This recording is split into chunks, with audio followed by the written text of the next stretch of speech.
We're watching live coverage of the NASA SpaceX Crew-4 mission as they return back to planet Earth. Dragon Freedom departed the International Space Station at 9:05 a.m. Pacific time this morning with NASA astronauts Kjell Lindgren, Bob Hines, Jessica Watkins, and Samantha Cristoforetti. Currently, they're on their way to the targeted splashdown site off the coast of Jacksonville, Florida. My name is Jessie Anderson. I'm a production engineering manager here at SpaceX, and joining me today from NASA Communications is Sandra Jones. Thanks so much for having me, Jessie. It's great to be here. So upon departing Space Station, Dragon underwent a sequence of departure burns. And since then, the crew has had a bit of a rest period and has since now kicked off preparations for re-entry. And this next phase of the mission is when things really start to get exciting, and Dragon has a series of steps to complete before returning Crew-4 home. First, Dragon will maneuver the correct attitude and jettison its trunk, which is the cylindrical unpressurized part of the spacecraft. The trunk is currently connected to the aft or the bottom section of the Dragon capsule, where the heat shield is located. So in order to expose the heat shield and get the vehicle ready for atmospheric re-entry, we'll jettison the trunk. And from there, the spacecraft will use its forward thrusters to perform a deorbit burn, which will put Dragon on a trajectory to return to Earth. This burn will last just under 17 minutes once it starts. And the deorbit burn uses Draco thrusters on Dragon, primarily the 4 located on the forward bulkhead, and is executed at the apogee, or the very highest point of Dragon's current orbit around Earth. This will alter Dragon's path to ultimately line it up to re-enter Earth's atmosphere and splash down off the coast of Florida. Now, before we go any further, let's take a minute to meet our crew. Dr. Kjell Lindgren was born in Taipei, Taiwan, but spent most of his childhood overseas in England. He is married with 3 children, and Dr. Lindgren was an instructor and jump master with the U.S. Air Force Academy. He also has a doctorate in medicine and served as a NASA flight surgeon and then as an astronaut aboard Soyuz, where he spent 141 days in space during expeditions 44 and 45. And he is the commander of Dragon Freedom. Bob Hines was born in Fayetteville, North Carolina. He's married with 3 daughters, and he has a Master of Science degree in aerospace engineering and served 21 years in the U.S. Air Force as a test pilot and fighter pilot in the F-15E. He came to NASA as a research pilot, and he's the Crew-4 pilot for the Dragon Freedom on what was his first spaceflight. And Jessica Watkins considers Lafayette, Colorado her hometown. Her college rugby team won the national championship in 2008. She's a geologist who completed several internships with NASA, including one testing system designs for the Mars Perseverance rover. She became an astronaut in 2017, and she is a mission specialist on Dragon Freedom, also wrapping up her first mission to space. And the second mission specialist is Samantha Cristoforetti. She was born in Milan, Italy, and has 2 children. She's a fighter pilot, and in 2013, Cristoforetti launched into space aboard a Soyuz for a long-duration spaceflight to the International Space Station. Several years later, she was awarded the Knight Grand Cross of the Order Freedom. SpaceX deorbit sequence start in 5 minutes.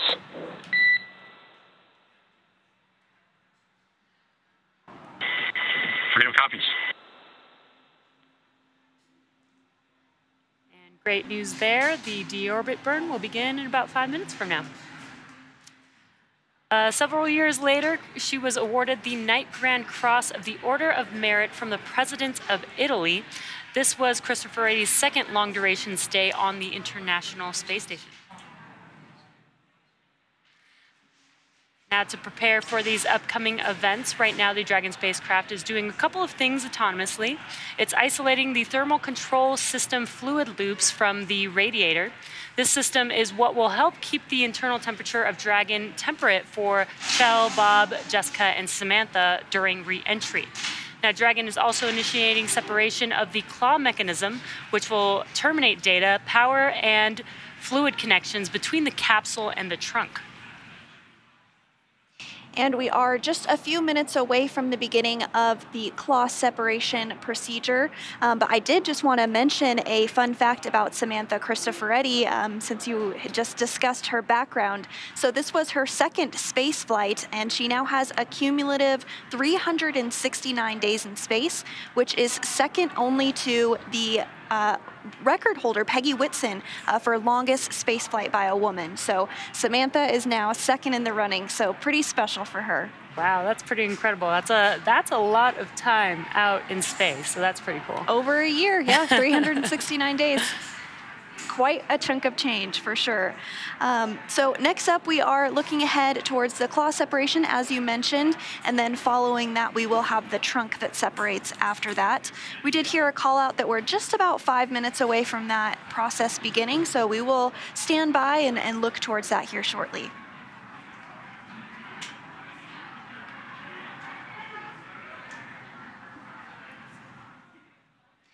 And here we are getting a really great view of the recovery boat that is staged off the coast of Jacksonville, Florida. Today's recovery vessel is named Megan after Crew-4 astronaut Megan McArthur.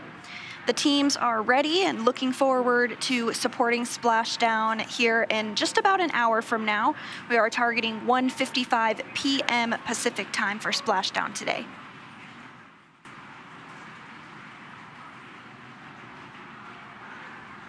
And so once we see Dragon splash down later today, we will have some fast boats that go out and work on cutting the parachutes, and then the capsule will actually be brought onto the ship.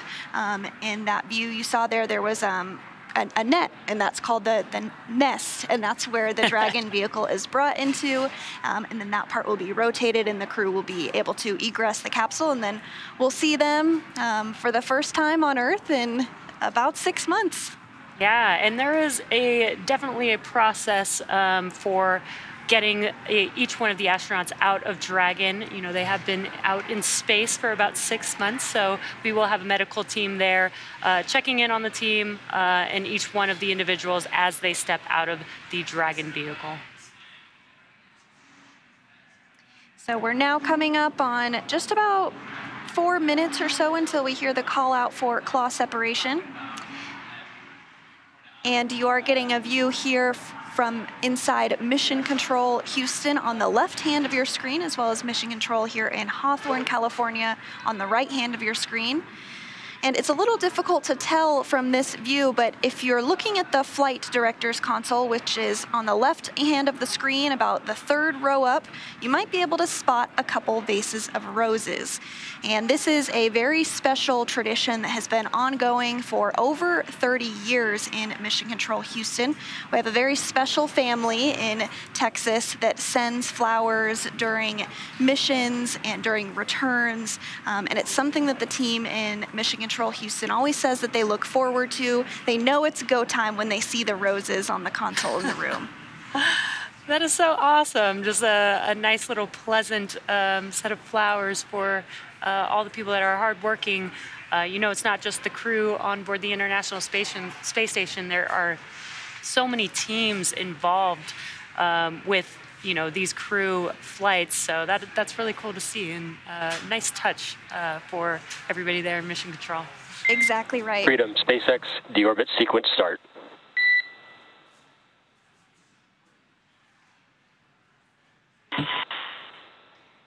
We see it.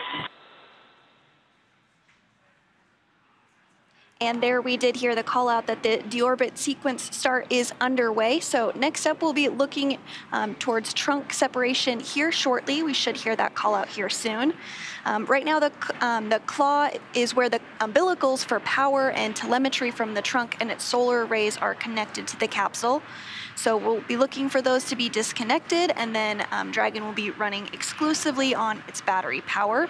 And then after that, we'll see the trunk jettison, and that trunk jettison will harmlessly burn up in the Earth's atmosphere. It's not necessary for re-entry, so at that point, it will be just the small capsule, kind of like the one you see right behind us here. It'll look very similar to that as it re-enters the Earth's atmosphere. Yeah, and actually jettisoning the trunk will expose the heat shield that's required for re-entry as Dragon reorients itself for splashdown. So we are standing by for confirmation of trunk separation, but so far everything has gone very smoothly today. The weather is looking good in the splashdown zone, and we're excited to see the crew on the ground. I'm sure they're excited to be back home after their mission in space. And then here's another view from the Megan recovery vessel that is staged off the coast of Jacksonville, Florida.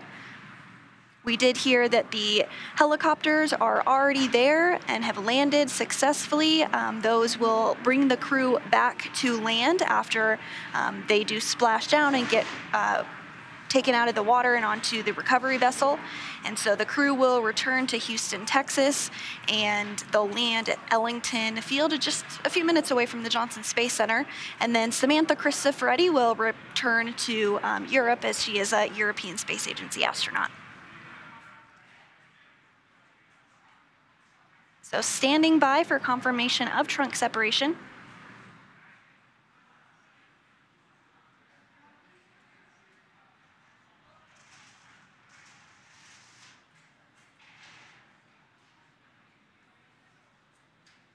And this process, like much with Dragon, is all done autonomously.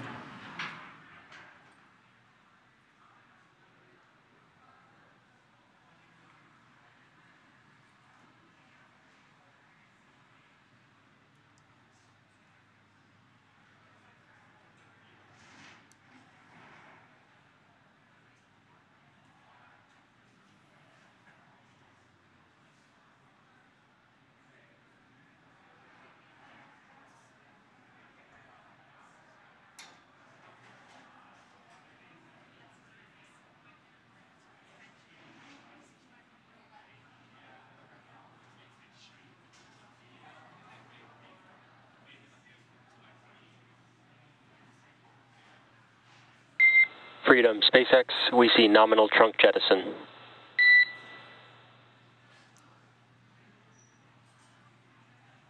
So great news there. The trunk has been jettisoned, and it looks like everything performed as expected during that trunk separation. So with the telemetry, looking good, the nitrox system is now primed for cabin and suit cooling, and the heat shield is now exposed and ready for that atmospheric reentry. Okay, SpaceX Freedom, mid-copy your trunk separation. Copy, Freedom, we had a handover there, but just to confirm, we did see a nominal trunk jettison. Freedom copies. Some good comms between the crew and the core here in Mission Control. Now up next, we have the final steps that Dragon will perform prior to reentry, the slew or maneuver to deorbit burn attitude and the deorbit burn itself. Now this is the last time that the forward Dracos, which are the four thrusters located on top of the vehicle, will ignite. The deorbit burn will place Dragon on a precise trajectory to return to the splashdown zone off the coast of Florida and will last about 17 minutes once it starts. And once this deorbit burn does take place, we are really committed. There's not really a turning back point after this burn. As you mentioned, this is a bit of a longer burn. It's going to last just under 17 minutes here, but we are expecting that burn to begin here shortly. We are now in the burn attitude, as you mentioned. The Dragon slewed or positioned itself to get into that burn attitude. So here in just a couple of minutes, about 2 minutes, we expect to hear that the deorbit burn has begun, and that will last about 17 minutes once it starts.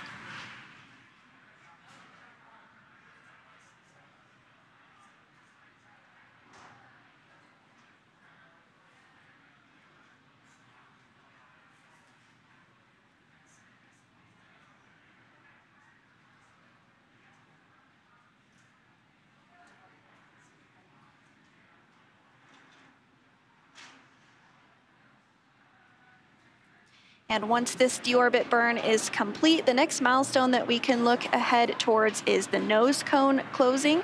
The nose cone has been opened since the crew docked to the International Space Station on April 27th, but it will close up for the re-entry process as it protects a lot of the vital equipment that is necessary. So that nose cone will close after this deorbit burn. But it needs to be open right now so that the thrusters are exposed to be able to have the burn occur. Coming up on 1 minute until the deorbit burn begins.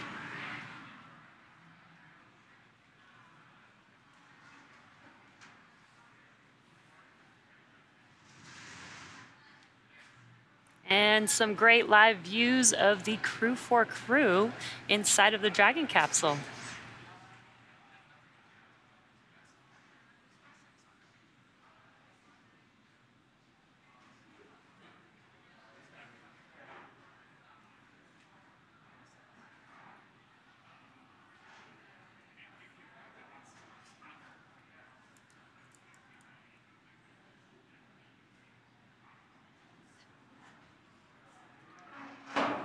And we are standing by for that deorbit burn to begin. That should be happening any moment now. So far, we've had the trunk jettisoned, the slew to deorbit burn attitude, and again, just waiting for that deorbit burn to start.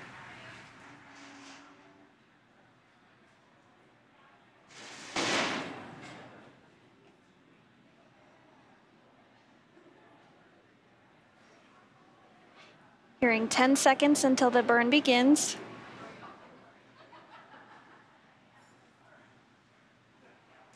And we do have confirmation that the deorbit burn has begun.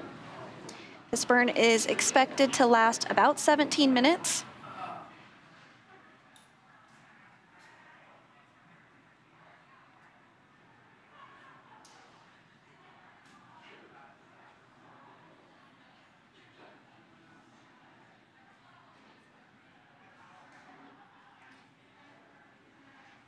So within the last 10 minutes, Dragon jettisoned its trunk and initiated the deorbit burn just seconds ago. That deorbit burn is now underway. We are expecting about 16 more minutes to remain in that deorbit burn. The burn in all is slated to last about 17 minutes. And for these operations, NASA and SpaceX do closely coordinate with the United States Coast Guard to establish a safety zone to ensure public safety, and of course for the safety of those involved in the recovery operations, as well as the crew on board the returning spacecraft. Multiple notices are issued to the mariners in advance and during recovery operations, and Coast Guard patrol boats are deployed to discourage boaters from entering the splashdown zones. We do want to stress to the public the need to respect this safety zone. Recovering a spacecraft from the water is a hazardous operation, and any other boats interfering increases risk to the astronauts in the capsule. And the teams are working to recover them from the water and the safety of those that come too close. So for the safety of the crew and your safety, we really do recommend you sit back and watch here as we'll be bringing you the very best possible views of our astronauts' homecoming. And you can see some of those views right now from the recovery vessel, Megan. Like we mentioned earlier, the deorbit burn is the last time that the 4 forward Draco thrusters will fire. Dragon Freedom has not yet entered Earth's atmosphere. This deorbit burn is what will line the vehicle up and put it on its final trajectory to the landing site off the coast of Jacksonville, Florida. Right now, Kjell, Bob, Jessica, and Samantha are using their screens to keep tabs on the burn duration, which we were able to get a live view of a little bit earlier. Draco thruster firings and trajectory details like entry angle, capsule perigee, and how much distance remaining until the deorbit burn termination. Dragon is flying itself. Again, it's autonomous, so all the crew has to do is stay strapped in their seats and keep tabs on things.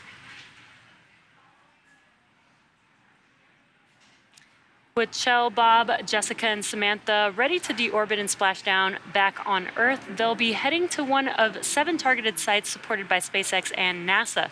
All of these sites are located off the coast of Florida, either in the Gulf of Mexico or the Atlantic Ocean.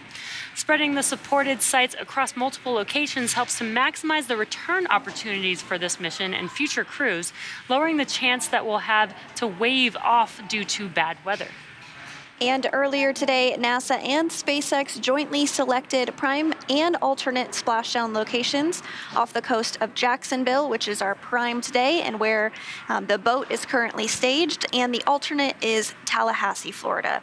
The selection process works with a lot of different variables, including the space station's orbital trajectory, what landing sites are available and have favorable weather, how much free flight capability Dragon has for the trip home, and the sleep schedule for the returning crew members. We'll start with calculating daily return options based off of the space station's current orbit and Dragon's capabilities to maneuver and line up for re-entry.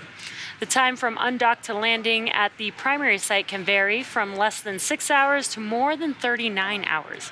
Getting home the quickest comes with some obvious benefits, but we always have to make sure that the crew, if properly rested, is properly rested for dynamic operations, preventing us from scheduling 20-plus hour days for them.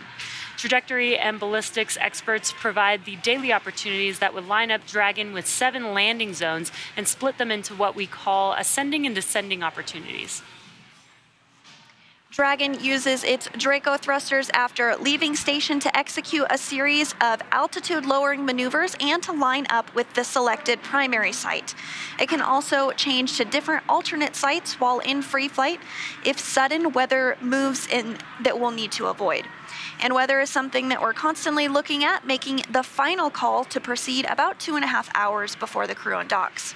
So for the Crew-4 return, we looked at a number of weather items. Some of the obvious ones are no rain or chance of lightning in the recovery zone, both for the safety of the crew inside the capsule and the recovery teams on the water.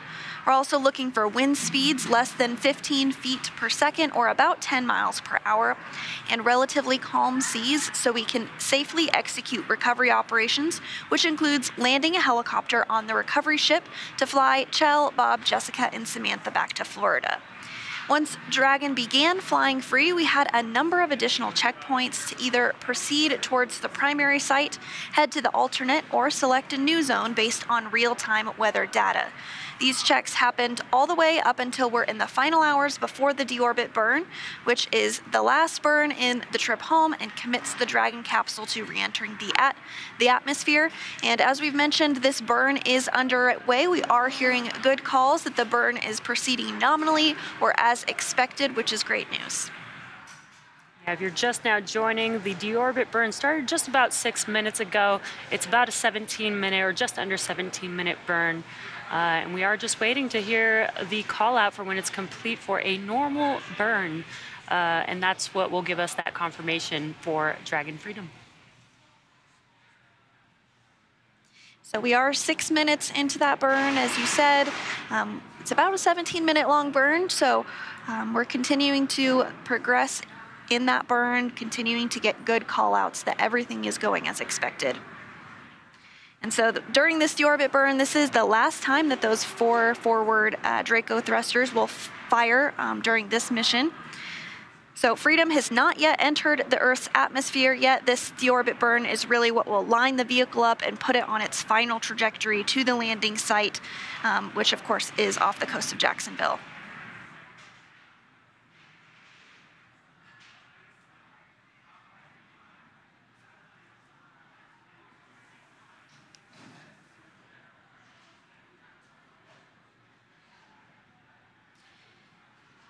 So the crew continues to really head home after spending 170 days in space.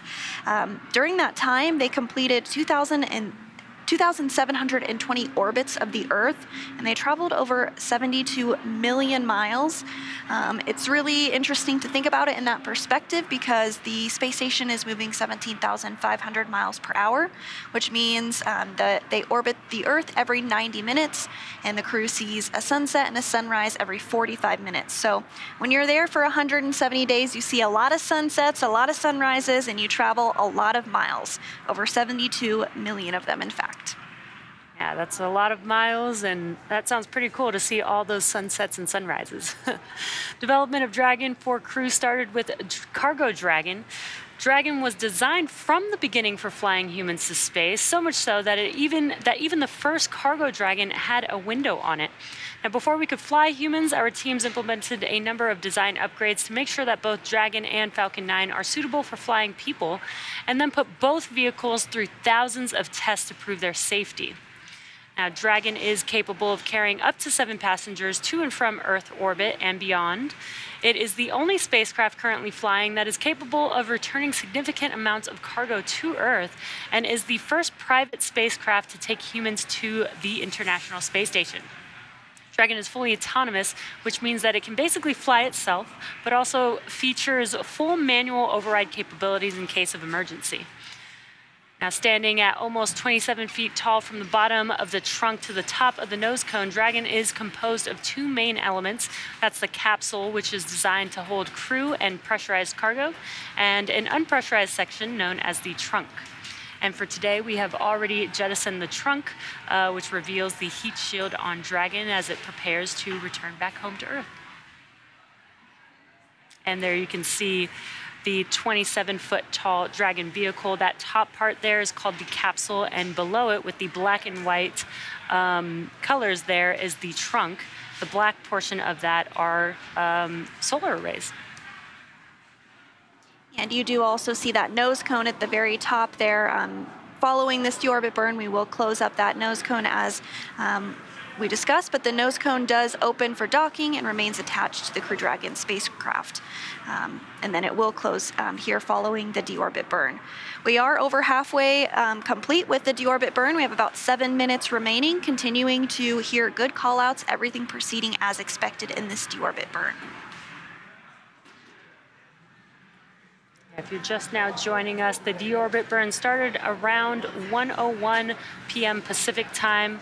It will last about 17 minutes or just under 17 minutes, and we are just waiting to hear the call out for a normal burn, and that will confirm the completion of the deorbit burn for Dragon Freedom. And prior to this deorbit burn, there was a series of other burns that took place. One of those occurred just a short time ago, and that was the propellant wasting burn, or prop wasting burn, and that really is to just get rid of the excess propellant that is not needed for re-entry, and it helps the capsule to weigh less ahead of the re-entry sequence.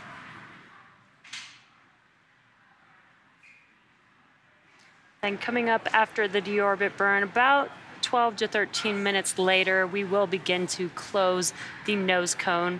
Speaking of, Dragon's previous design, we used to jettison the nose cone, but for reusability purposes, we now keep the nose cone attached.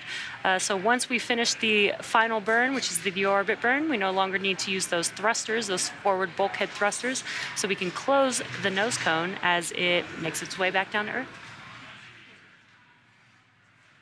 And following the completion of the deorbit burn and the nose cone closing, the crew will then begin to re-enter the Earth's atmosphere. There will be a blackout period where we will not be able to communicate back and forth with them. That does last just a few minutes, and that is completely expected.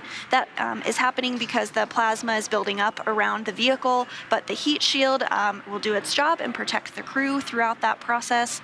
And then once the crew has gotten to the other side of the atmosphere, we should have communications back with them, and then we will see the drogue parachutes deploy, then the main parachutes, and then we'll see splashdown just a short time after that. Really, that's just about 40 minutes away from now. We should see the crew splashing down in the ocean. So I'm excited for it. I'm sure the crew's excited for it. But we are nearing the end of this deorbit burn, about 5 minutes remaining in it.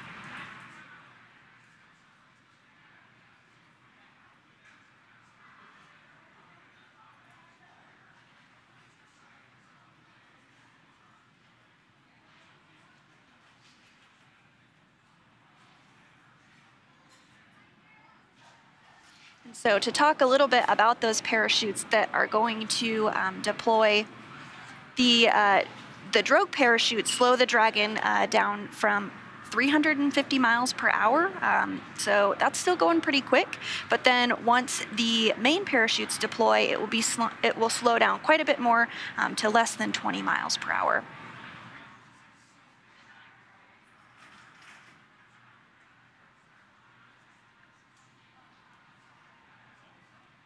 Just about 4 minutes remaining in the deorbit burn.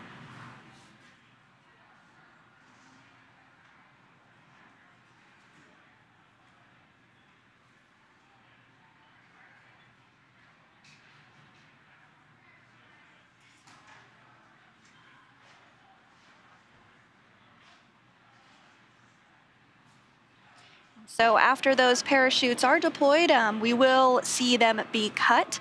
There's a fast boat that goes out there, and that's really the purpose of the that particular fast boat, is to cut those parachutes. And that's really just to make sure that they don't get caught in the wind or is pulling the crew around. So those parachutes will be cut. That's expected. And then after that, a sniff check will be done by one of the recovery folks, and that's just to ensure that there is no vapors or anything that would pose a risk to the recovery personnel or the crew themselves as they egress the capsule.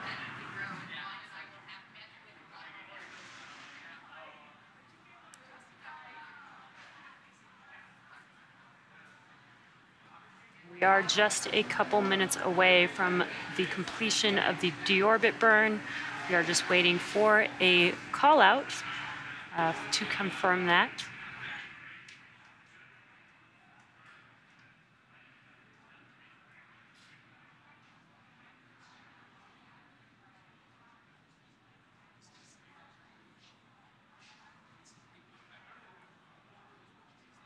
We have about 2 minutes left in this deorbit burn. And next up after the deorbit burn will be the nose cone closing. It's very important to close that nose cone because it protects the docking mechanism and some guidance and navigation and control equipment.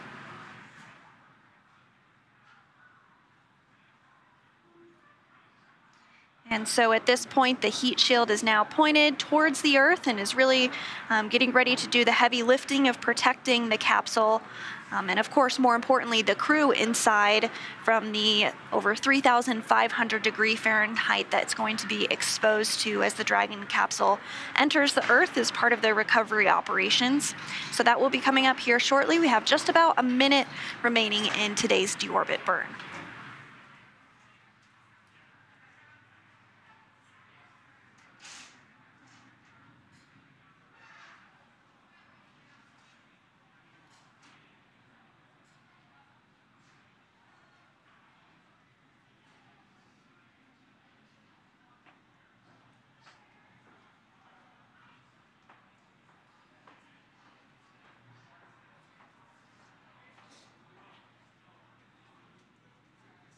Continuing to hear good call-outs that the deorbit burn is going as expected.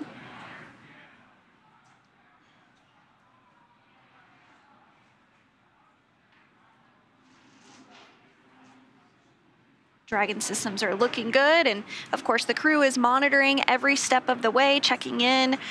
They do have iPads as well as the screens that they are able to utilize and look on the tablet as to how much time is remaining on the deorbit burn. And we did just hear the deorbit burn is complete and nominal.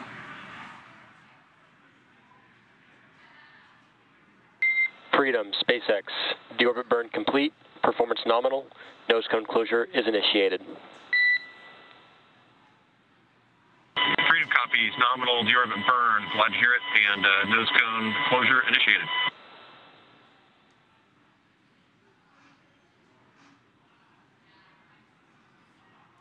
Awesome news, nominal deorbit burn, and also heard the call out that the nose cone procedure is going to begin. So in the background, Dragon is currently inhibiting those forward bulkhead Draco thrusters that we just used to complete the deorbit burn, ensuring it's safe to latch the nose cone shut for re-entry. Also, the vehicle has initiated the nitrox suit purge. This will help keep Kjell, Bob, Jessica, and Samantha cool and comfortable during re-entry. And you do see that nose cone beginning to close here on your screen. At this point, that nose cone is closing and protecting the forward hatch for re-entry. Kjell, Bob, Jessica, and Samantha are using their screens, as we mentioned, to monitor the locking of the nose cone, which is done by a set of hooks.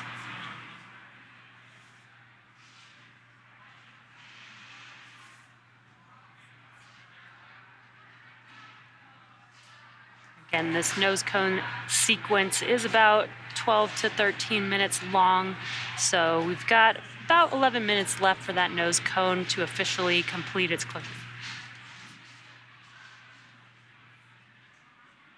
And good callouts.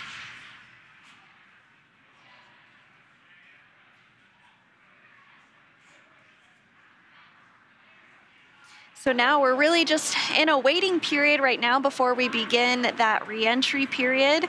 That's coming up in just a few minutes when the crew themselves will re-enter the Earth's atmosphere. And as we discussed earlier, the heat shield will really be protecting the crew during this time period.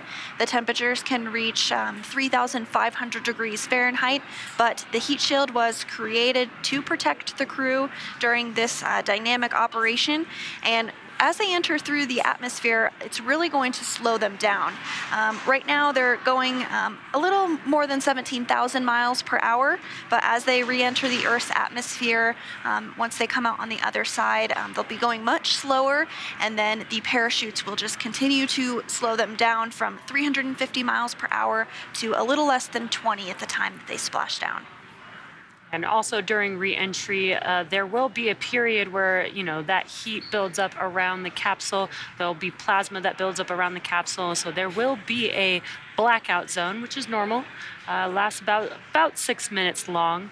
And then once we get through that blackout zone, then we'll confirm confirmation with the crew to make sure that they still can communicate with the ground here in mission control.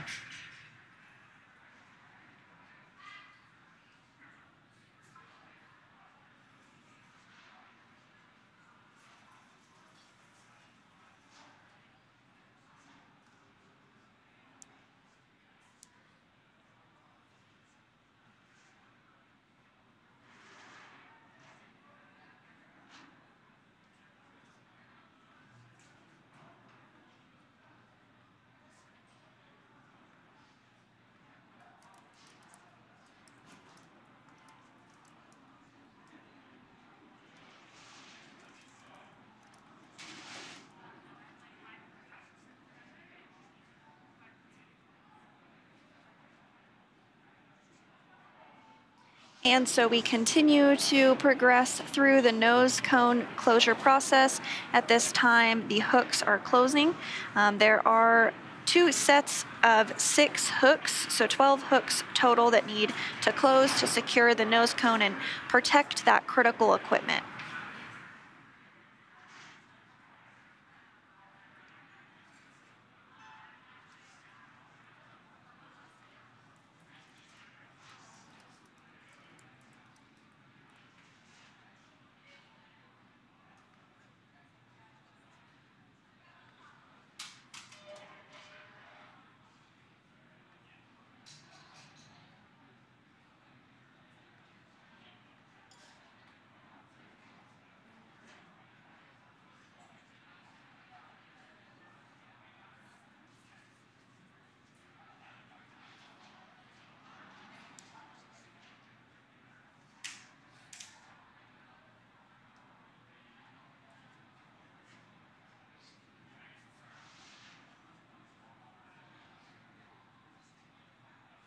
So we are getting a view on the left hand of your screen of mission control in Houston, Texas. That is where our flight controllers and the flight director monitor the International Space Station 24 hours a day, 7 days a week. We have a variety of different console positions that specialize in different parts of the International Space Station, and they all work together as a team to keep the space station flying. It's now been flying for over 20 excuse me, it's been continuously occupied now for over 20 years. And on board the International Space Station right now are 7 human beings. Of course, Crew-5 that just arrived last week, as well as 2 Russian cosmonauts and NASA astronaut Frank Rubio, who arrived on a Soyuz vehicle.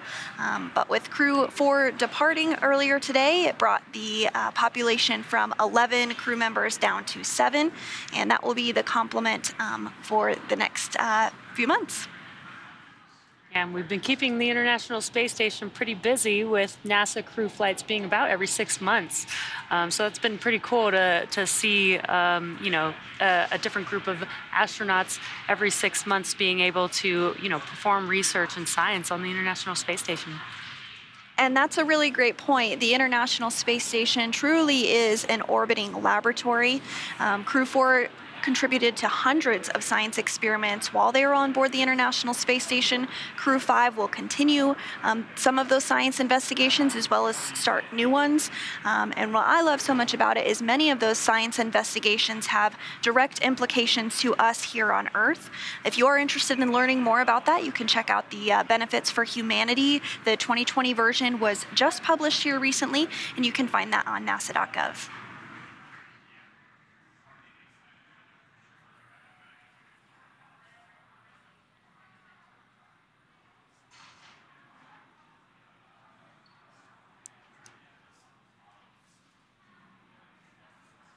So if you are just tuning in with us, Crew-5 has undocked from the International Space Station, and the Deorbit Burn has taken place.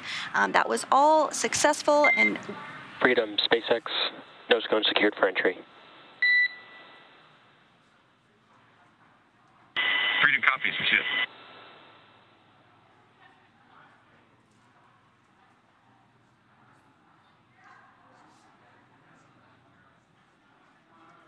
We got some great news. The nose cone sequence is complete, meaning that the nose cone is now officially closed.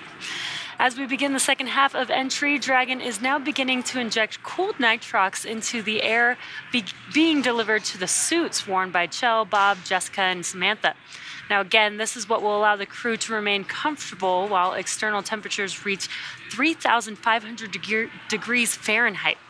Now the heat shield is pointing forward, leading the capsule to the landing site. And speaking of the heat shield, Dragon's primary heat shield is comprised of Pika 3.0, which stands for Phenolic Impregnated Carbon Ablator. First generation Pika was first developed by NASA for studying and sampling comets within our solar system.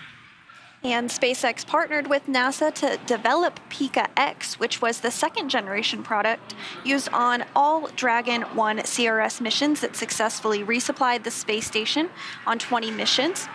Then Pika 3.0 was developed specifically for use on Dragon 2 crew and cargo with enhanced structural and thermal properties that optimized the heat shield and drove down costs and mass. Now, the remainder of the Dragon capsule is comprised primarily of a SpaceX proprietary ablative material. It's another class of thermal protection which is lighter weight versus Pika and protects the underlying composite material or structure during re-entry to ensure the structural capabilities are maintained. And while Dragon will experience temperatures well over 3,000 degrees Fahrenheit during peak re-entry conditions, the characteristics of the TPS, or Thermal Protection Systems, coupled with the Egress, Environmental Cooling and Life Support System, in the pressurized interior will help ensure that Kjell, Bob, Jessica, and Samantha stay cool and comfortable during all phases of re-entry through splashdown. Now, after Crew Dragon Freedom has re-entered the Earth's atmosphere, a series of parachutes will deploy, and that'll slow the crew's descent. Now, first will be the 2 drogue chutes, followed by the 4 main chutes to guide Dragon to its first contact with Earth since launching in April earlier this year. Dragon will automatically deploy these parachutes when different pressure and positioning sensors on the capsule detect that they are at the right speed and altitude. Vehicle velocity at drogue deploy is approximately 350 miles per hour, as we mentioned earlier, and those drogue parachutes do deploy at about 18,000 feet above the water. Now, vehicle velocity at main deploy is approximately 119 miles per hour and deploy at about 6,500 feet. Vehicle velocity at water splashdown is approximately 16 miles per hour, and the highest G load the crew will experience during re-entry is approximately 3 to 5 Gs. So next up, we are looking ahead towards the comms blackout that we discussed as the crew re-enters the atmosphere. This is expected and can last a few minutes long, but once the crew is on the other side of the comms blackout and we do regain communications with them, the drogue chutes will deploy. We are tracking that first set of the first set of parachutes, the drogue chutes, to deploy around 1:51 p.m. Just a minute later, the main chutes will deploy, and then about 3 minutes after that, the moment we've all been waiting for, we'll see Crew-4 splash down off the coast of Jacksonville, Florida. We are still tracking approximately 1:55 p.m. Pacific time today for that splashdown.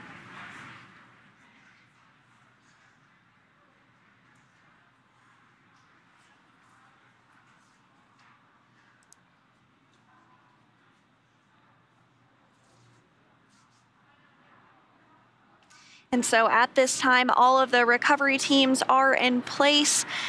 Those fast boats that we were talking about earlier have deployed, and we really are getting ready to bring this crew home. Everything has proceeded as expected with the Deorbit Burn. The nose cone is now deployed, and the next big milestone that we're looking towards is that communications blackout.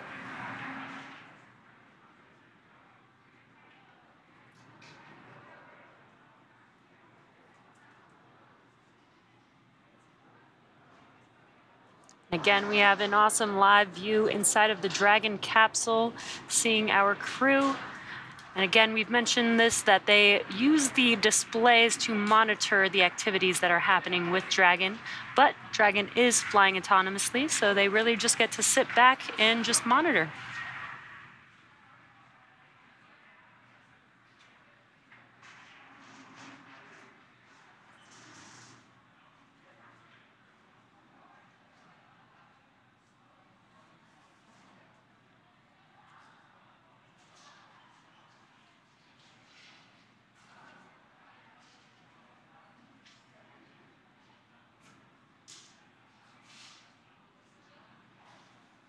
So we did mention that we are looking towards entering a period where we will have a communications blackout with the crew. That is because of the plasma that's building up, because we're using the atmosphere itself to help slow us down. We're going about 17,000 miles an hour, and we do need to slow the crew down before they re-enter the Earth's, before they splash down. And as they re-enter the Earth's atmosphere, that will definitely happen. They'll be going about 350 miles per hour once they enter the other side of the atmosphere. And as we said, they'll be going less than 20 miles per hour at the time of splashdown. Freedom, SpaceX for entry briefing.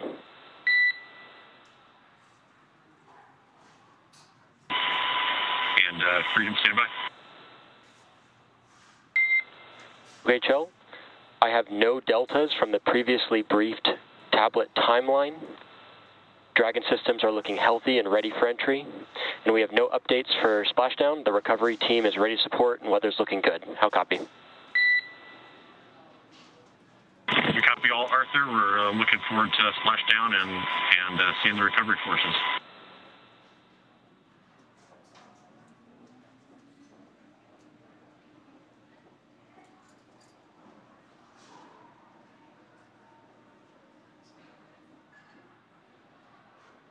Crew there chatting with the core here in Mission Control Hawthorne. And that's what you're seeing there on your screen. We did get to see a live view of the crew in their seats in the Dragon capsule as they're making their way back home. The suit's primary function is to protect the crew in the event of a cabin depressurization. And if that were to occur, the suit would inflate to provide a habitable environment long enough for the crew to return home. And there you can see them there. Right now, they are also filling their suits with some cool nitrox that actually helps keep them cool. The suits are kind of an extension of the Dragon capsule.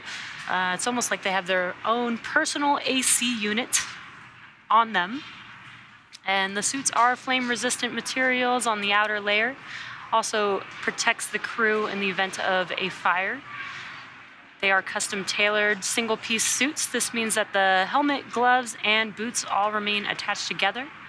And the helmet that we were able to see on the screen that they're wearing is 3D printed nylon and does have a visor that pivots open. And then they do have quick disconnects or QDs on the right thigh, which mates to an umbilical on the seat. And that is what provides the air for ventilation, oxygen, nitrox for pressurization, and allows the electronics to be connected all from a single location on the suit.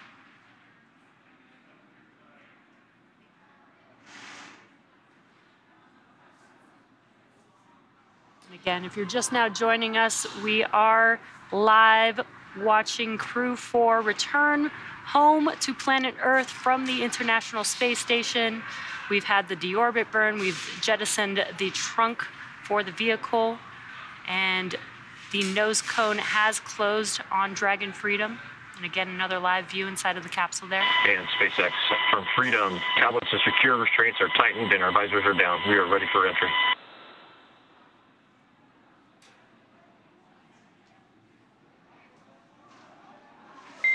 SpaceX copies for tablets, restraints, and visors. Please confirm that tablets are stowed with the loops as provided on the satchels.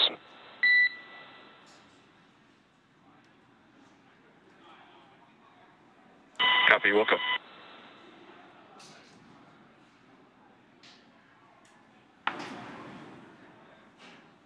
So we are now less than 20 minutes away from splashdown, and again we are going to be entering that blackout communication period.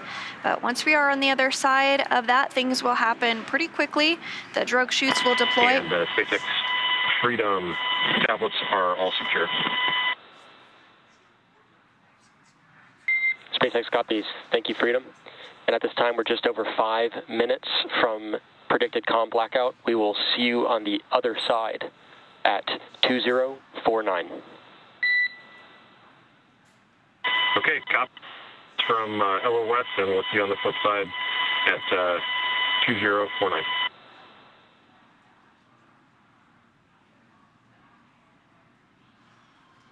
So you did hear those words from the ground up to Crew-4, namely Kjell Lindgren, just ensuring that the tablets are stowed and secured in the proper positioning ahead of the communications blackout expected now less than 5 minutes from now, and really in anticipation of re-entry and then splashdown. As we were saying, the pace is really going to pick up once we are through that communications blackout. The drogue parachutes will deploy, and then the main parachutes will deploy, and then we will see the crew splash down. After that, we'll see the fast boats head out to the crew, inspect it, make sure everything is looking good and the integrity of the vehicle is as it should be. And those main parachutes will also be cut. And then the recovery personnel will work on securing the vehicle and bringing it into the recovery vessel. And then after some private medical checks with the crew, we should see the crew egress a short time after that. So again, we are expecting the splashdown to occur at 1:55 Pacific time, so just a few minutes from now, and we are coming up on that communications blackout that is as expected as well. Yeah, and this blackout period is basically when the vehicle is entering back into the Earth's atmosphere. It is heating up and plasma is building around the capsule, which prevents communications with here in mission control. It lasts about 6 minutes. It is nominal. And once we get through that blackout period, we do make sure that the crew can communicate with the ground here in mission control. And we do have the NASA plane, the WB-57, which is up in the air, and it's equipped with some imaging technology that will be able to get pretty much the first views of the Dragon capsule on its return back to Earth. So we are getting some of that footage right now. We are anticipating that communications blackout and loss of signal here shortly. This is really the beginning of that period where the crew themselves will be re-entering the Earth's atmosphere.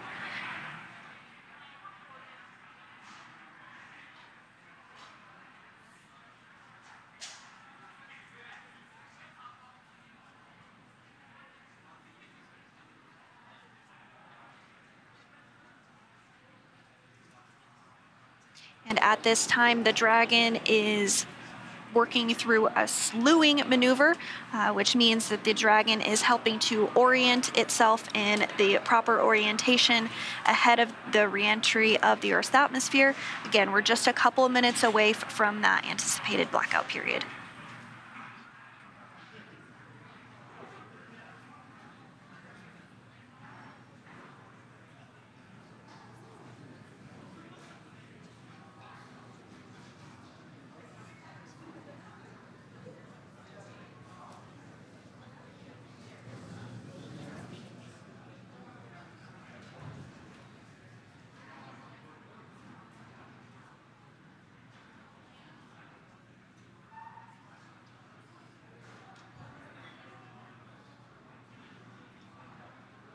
We are just about a minute away from that communications blackout period. Again, it should last only about 6 minutes long. And this is what happens when the vehicle begins to heat up as it's entering back into the Earth's atmosphere and builds up a layer of plasma around the vehicle. Again, this is nominal, and we will establish communications once the vehicle is through that period.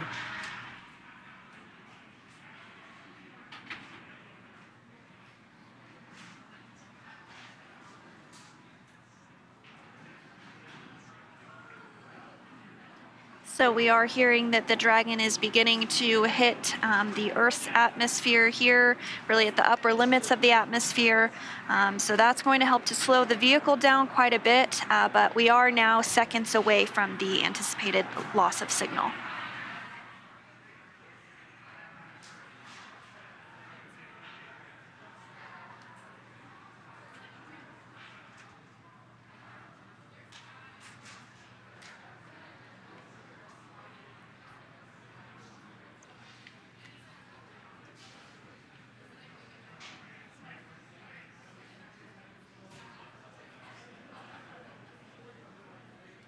Standing by for confirmation that we are in the communications blackout.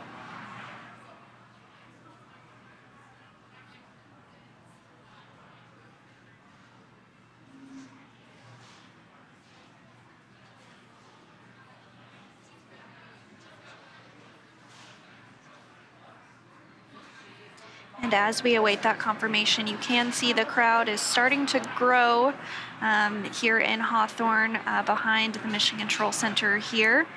Looks like folks are trying to get a good view as we anticipate splashdown here in a little less than 15 minutes.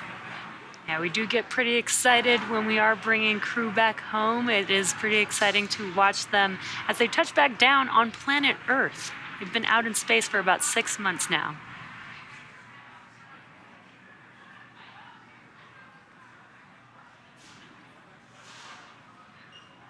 Again, we are currently in the comms blackout period. This is nominal, lasts about 6 minutes. We are just a few minutes away from passing through this blackout period.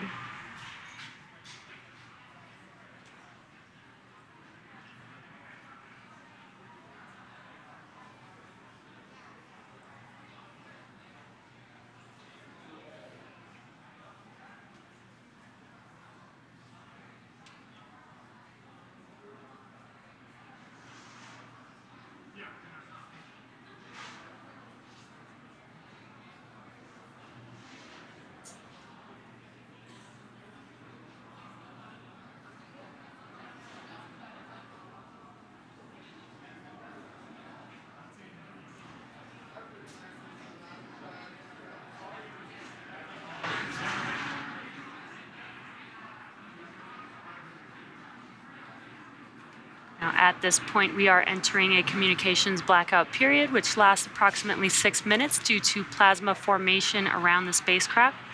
Now, during this time, no vehicle telemetry is received by mission control or the recovery team, and no external commanding of the vehicle or voice communication is possible. Now, as a reminder, Dragon is designed to fly itself, so during re-entry, the vehicle will be slowing down from orbital velocity, which is approximately 17,500 miles per hour. Now, the top temperature Dragon will experience upon re-entry is about 3,500 degrees Fahrenheit. And again, the blackout period is expected to last about 6, maybe up to 7 minutes long.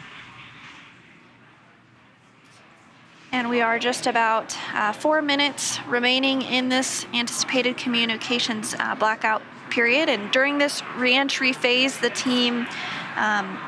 crew is going to be experiencing a deceleration, and the team here on the ground is going to continue to monitor that, make sure that everything is proceeding as expected. But once we're on the other side of this communications blackout, that's when we'll begin to see the parachutes deploy, beginning with the drogue parachutes and then following with the main parachutes, and then we'll see splashdown and then the recovery process to get the crew onto the recovery vessel, and then out of the capsule will begin. And we did mention the high temperatures that the vehicle is seeing during this blackout period. So there is nitrox flowing through the suits that the astronauts are in, and that helps keep them cool while the vehicle is getting very hot on the outside.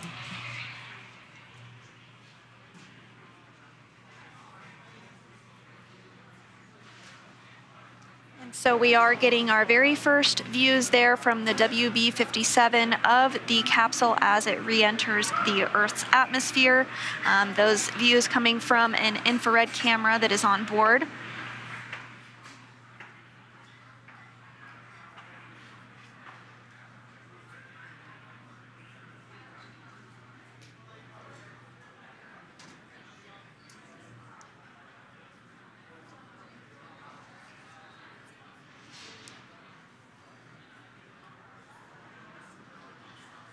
So the team will continue to track Dragon as it re-enters the Earth's atmosphere. We now have about 3 minutes remaining in the blackout period, but again, the WB-57 that is deployed is getting those views of Dragon already. Once the expected blackout period is over, the core here in mission control will attempt to establish communications with the crew, so you may hear some call-outs checking in with the crew. And they will make that call out until the crew does respond, which will confirm acquisition of signal.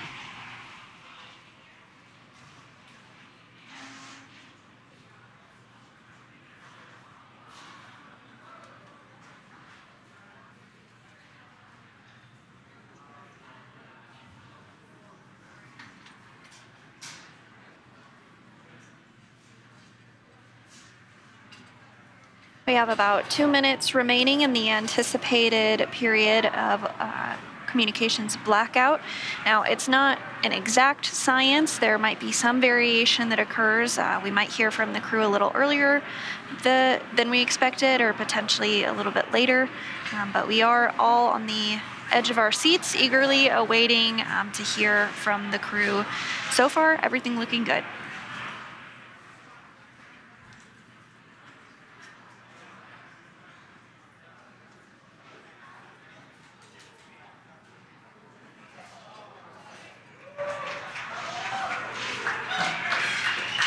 Dragon, SpaceX comm check.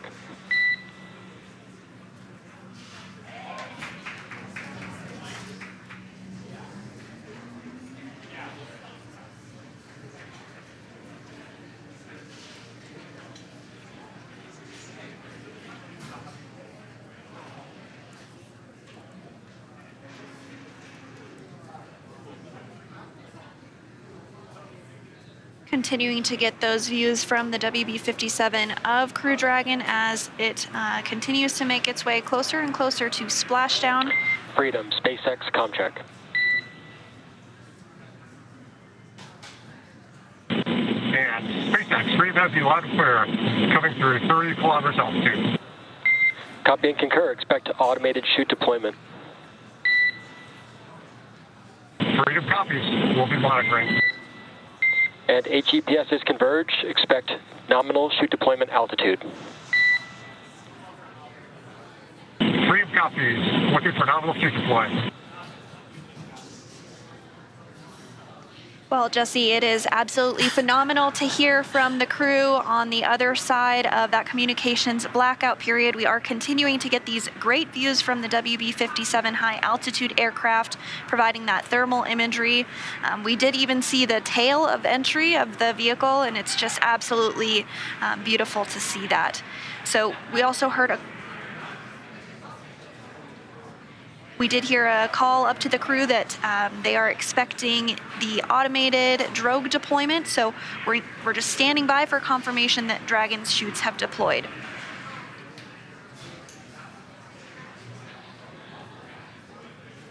Again, there will be a set. Freedom SpaceX, brace for drogue window. Bracing for drogues. Core here communicating with the crew, giving them a heads up that they should feel the drogue chutes deploying here shortly, followed by the main chutes just about a minute later. The drogue chutes do help to slow the vehicle down to about 350 miles per hour, whereas the main chutes will deploy, after the main chutes deploy, it will slow the vehicle down even more, and by the time that the vehicle splashes down, should be around 16 miles per hour.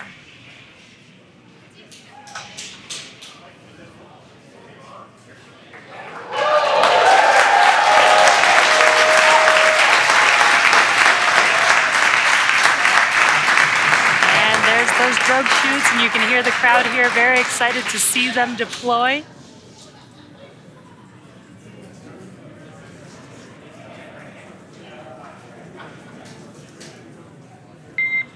Drogue chute descent rate nominal and visual on 2 healthy drogues.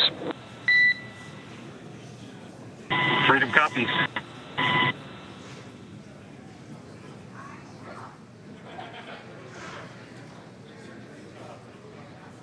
Very cool view of Dragon with the 2 drogue chutes. We are just anticipating the main chutes to deploy here shortly.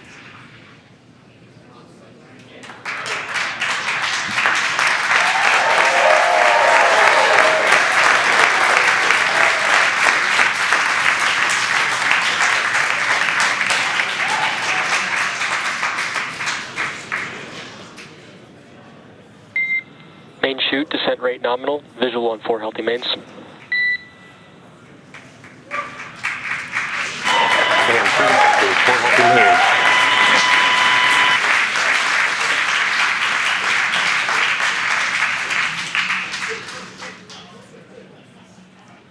And great news, as you can see there, the main chutes have deployed, slowing the Dragon vehicle down significantly, down to approximately 119 miles per hour.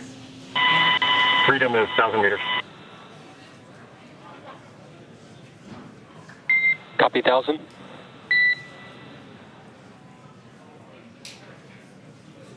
Now Dragon has saved all propulsion systems and is now terminating the nitrox suit and cabin purges, and is beginning to increase. At 800 meters.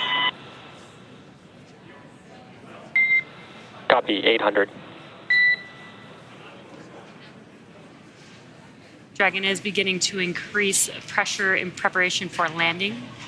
And the mission control team here in Hawthorne is reporting the precise landing coordinates to the recovery team. So we did get that confirmation on the main chutes. 600. The crew is now 600 meters away from splashing down. We do expect splashdown in about 2 minutes from now.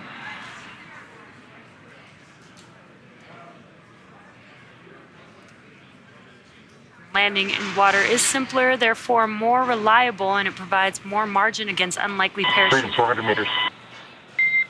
Copy 4. Provides more margin against unlikely parachute issues. We had to learn how to make Dragon waterproof. But once you do, it is a rinse, review, and reuse type of process. And we are just about a minute away from splashdown of the Dragon vehicle back onto planet Earth. And hearing good callouts of the altitude of Dragon. Freedom's at 200 meters. We're bracing for splashdown. Copy, brace for splashdown. And again, that descent rate is as expected here. Pretty soon we should be able to see the view of the ocean come into view as Crew Dragon Freedom with 4 astronauts on board prepares to splash down after spending 170 days in space after launching on April 27th.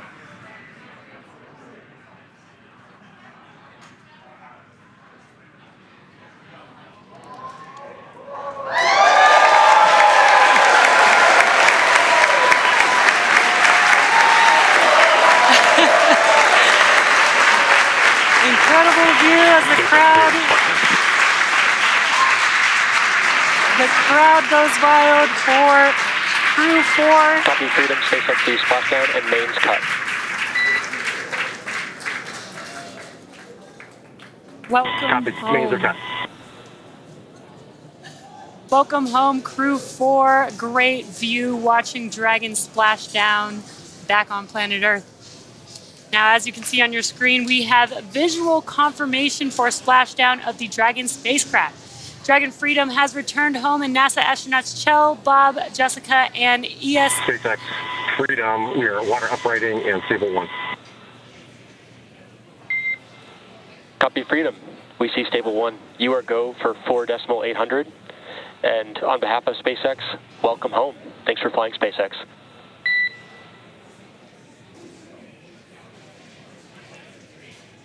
And SpaceX from Freedom, thank you for an incredible ride up to orbit and an incredible ride home. Glad to be back.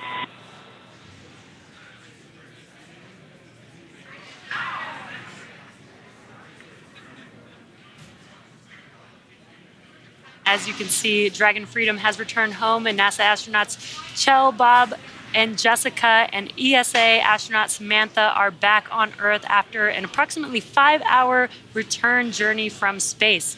The SpaceX recovery ship and team has been waiting for Dragon splashdown, and they will now make their way to the splashdown location. And we did hear the call out that the vehicle is in stable 1. That's the configuration that we were hoping for. Stable 1 means it's in the ocean upright as expected, and you can see that exactly on your screen here. So the teams have been ready and waiting about 3 nautical miles away. So it's going to take them about 30 minutes or so to make their way to Kjell, Bob, Jessica, and Samantha inside. But about a minute and 30 seconds after the landing, Mission Control Hawthorne will give the go for final approach and the safe approach. And then about 2 minutes after landing, the approach boat will begin those inspections that we discussed earlier. That's just to ensure that everything is as expected with the vehicle. X-Dragon, complete with waiting for...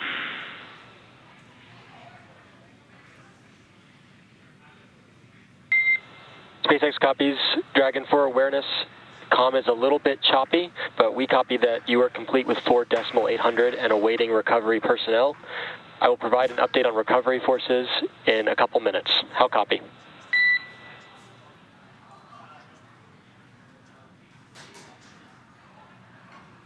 Standing by.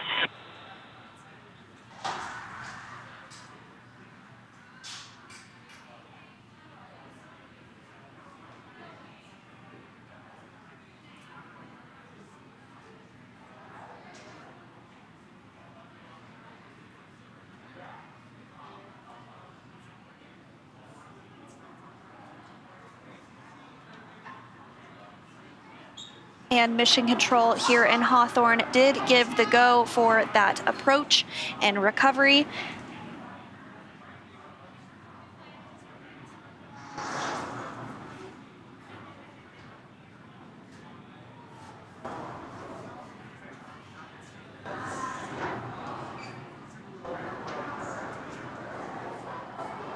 And so here shortly, we should be able to get some views of the fast boats as they approach the Dragon Freedom with the crew still on board.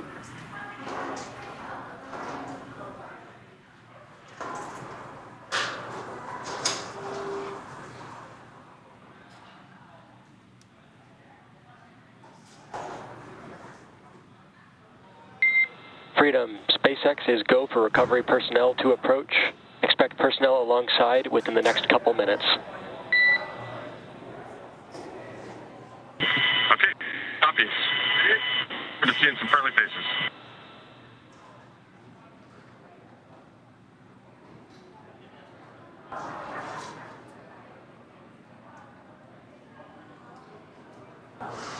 And there you are getting a view of those fast boats as they approach the vehicle. They will essentially be doing some safety checks, making sure that all the ordnances and hypergalls are not present or in the area immediately around the vehicle. And they'll also perform an inspection of the capsule itself to make sure that integrity-wise it is looking good. You are seeing that very first fast boat approach the vehicle there. And they really want to do these inspections to make sure that everything is looking good before they do hoist it up into the recovery vessel. So it will take a little bit of time before we do see the crew egress or exit the capsule. We're shooting for less than an hour to bring the Dragon onto the recovery ship and open the hatch to egress.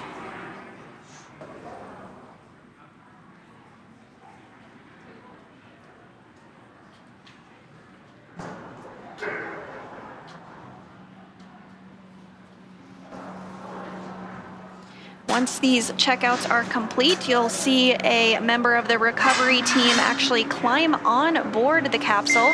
Freedom, SpaceX for camera configuration. And go SpaceX. We are looking for permission to come on board via the display camera view only. Okay, you're welcome aboard.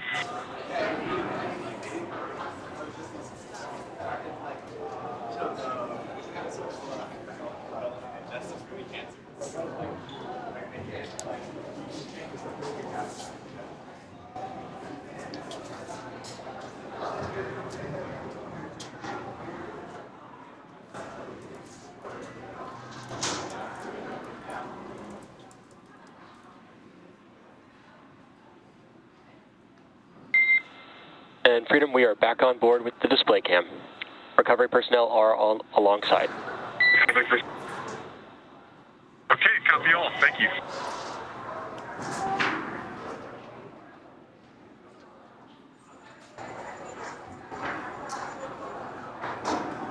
And getting some waves from the crew on board Freedom post splashdown. Looks like they're doing pretty well. First time feeling gravity in 170 days. It looks like they're waving to the world, technically. The crew will remain in their seats all the way until they are brought on board the recovery vessel.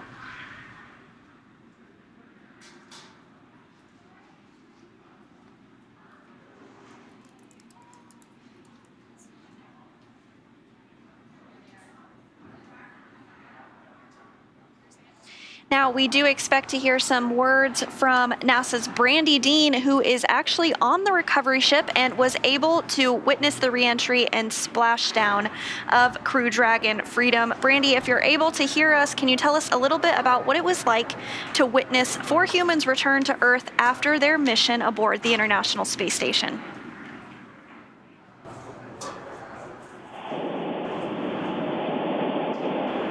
Hey Sandra, it is a gorgeous day for a splashdown. I hope they're a little rougher than they've been in the past, but it's still it's a beautiful day. Watching the capsule down, the parachutes were just glowing, the sun behind them. It was gorgeous. And so we are now underway and making our way towards the team here on the boat was so excited. There were cheers. We heard the double room as it re-entered, and got to see the drone shoot and then something make its way down. So it's been a really great day so far. We're looking forward to seeing the crew here on board the ship. That's wonderful to hear, Brandy. Can you tell us a little bit about what the crew is doing and is done to prepare for this moment from your perspective as you've been on the recovery vessel?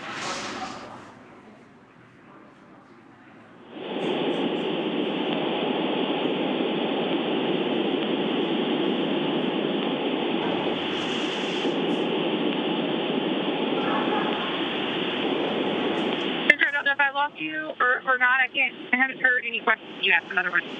We've got you, Brandy. Here, I'll repeat it. Freedom, SpaceX, hypergol sweeps, and unfired ordnance checks nominal. The rigging is in progress. Approximately 5 minutes until capsule lift. Stand by for PMC with SpaceX flight surgeon. Okay, Freedom copies all. Hypergol checks are passed, and we're about 25 minutes out. We're standing by for the PMC.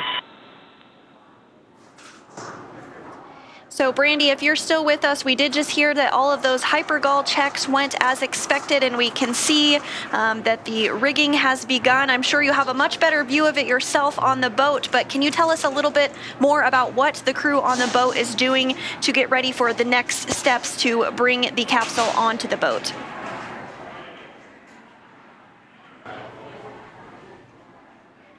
And it sounds like we may have lost Brandy. They are out at sea, so communications can be a bit spotty. We might be able to join back with her a bit later, but you are seeing right now someone on the capsule. They are doing what is called rigging. You see that they're tossing some different equipment up to them, and that's to ensure that the vehicle is ready. Freedom, SpaceX, I will be privatizing Dragon to ground now. The next call you hear will be from the SpaceX flight surgeon on the recovery vessel. Freedom copies.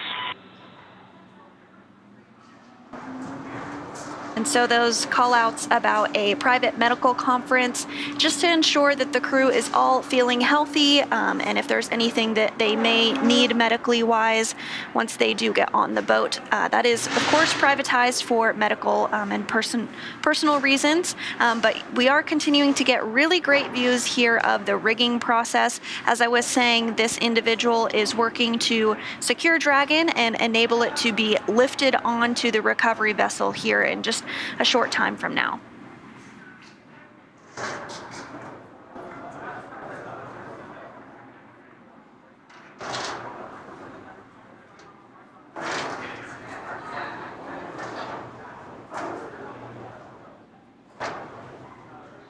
And so once this process is complete, the next steps will be to hoist up Dragon and place it onto the boat, onto the platform. And then that platform itself will be moved so that the crew can egress a short time after that.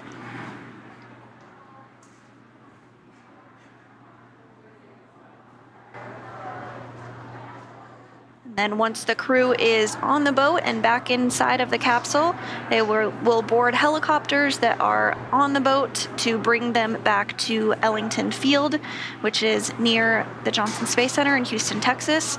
And then they will bring European Space Agency astronaut Samantha Cristoforetti back to Europe.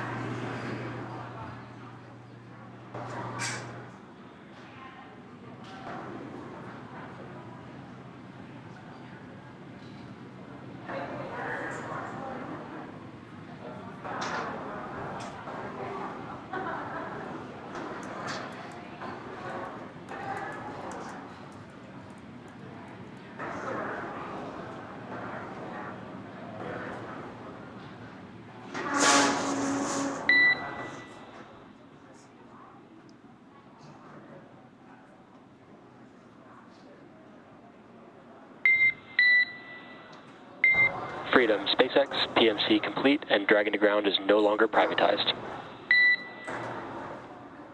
Okay, Freedom copies. Thank you.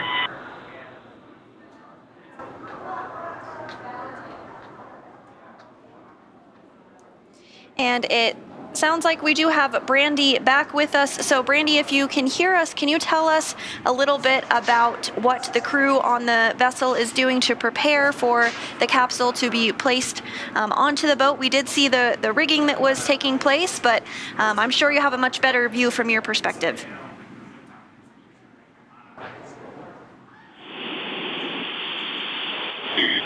Yeah, the view is pretty great from here. We can see the boat getting the rigs ready, as you said. It sounds like you guys already heard kind of a good check from the crew, and sounds like everyone is doing well on board. I don't know how much you were able to hear earlier. It was a beautiful, gorgeous touchdown with the sun shining behind parachutes.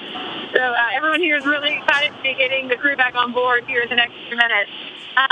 The ship left around the time of undocking today, and then the NASA and ESA teams joined up by Hopper a few hours later. So since then, it's been getting the medical room ready. It's still down, and it's going to be really comfortable for the crew.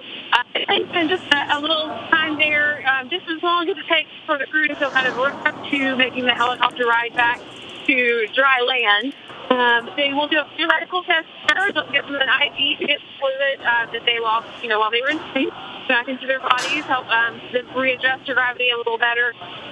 Just do regular medical checkouts, and that sort of thing. And then when they get back to Jacksonville, that's when the fun really starts with the scientific tests that are things, a number of things, but including tests that will kind of talk a little bit more about what to expect when we are sending crews to the moon and Mars. They'll do things like having them step up stairs and see how they're able to handle that, having been in space for several months, and get on the ground looking like they've fallen and try to get back up. Things like that will really help us be sure that we're ready when we're sending crews to different dry land in the future. And then from there, they'll get on planes, go back to Houston. They will spend at least a night, or the Americans will spend at least a night in Crew-4 at Johnson Space Center to make sure they're doing well before they jump right into their recovery period of medical tests, scientific tests, and a lot of exercise to get them reconditioned and used to life back in gravity again. Meanwhile, Samantha will be going back to Europe. She'll leave pretty much right away once they get back to Houston. Thank you so much, Brandy, for that insight and sharing your firsthand experience of what it was like to witness splashdown from the recovery vessel. We really appreciate you taking the time to speak with us, but we'll let you get back to it and enjoy your time out there.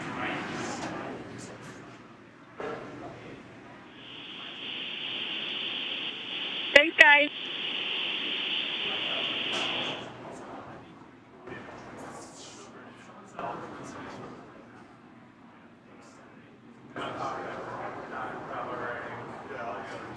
And as recovery procedures continue as expected, we did have a splashdown that occurred at 1:55 p.m. Pacific time this afternoon, and you do see a wonderful photo on the left hand of your screen of that splashdown with the main parachutes all deployed. Really the moment that Crew Dragon Freedom touched Earth again for the first time in 170 days.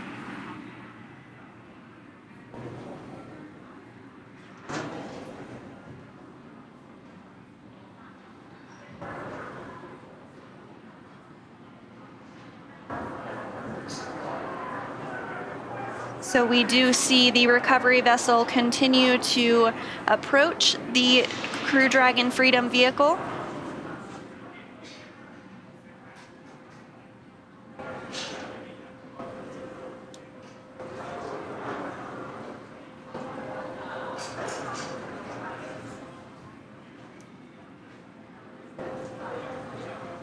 You are seeing on your screen a live view inside of the Dragon capsule with our crew patiently waiting in their seats. They will remain harnessed into their seats until the hatch is actually opened on the Dragon vehicle.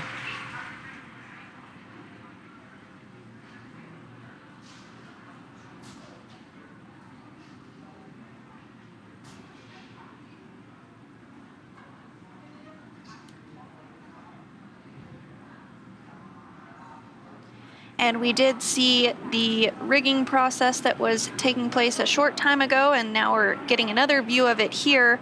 That person on the capsule is called the rigger, and they are working to secure Dragon to rigging hardware to safely lift it up and out of the water. And that will be done using that A-frame, which is the boxy frame that you see towards the back of the boat there.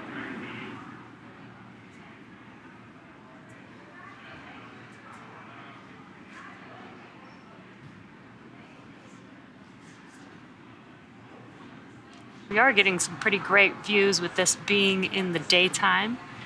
We have Splashdown in the nighttime where it's a little bit harder to see, but today we've got some light and get to watch the process pretty clearly here. Looks like a really beautiful day out there in Jacksonville.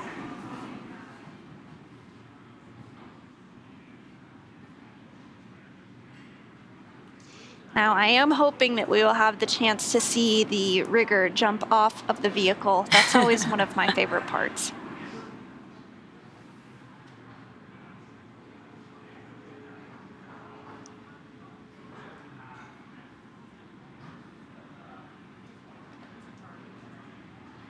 We are now excitedly awaiting the recovery of our Dragon spacecraft with NASA astronauts Kjell, Bob, Jessica, and ESA astronaut Samantha inside.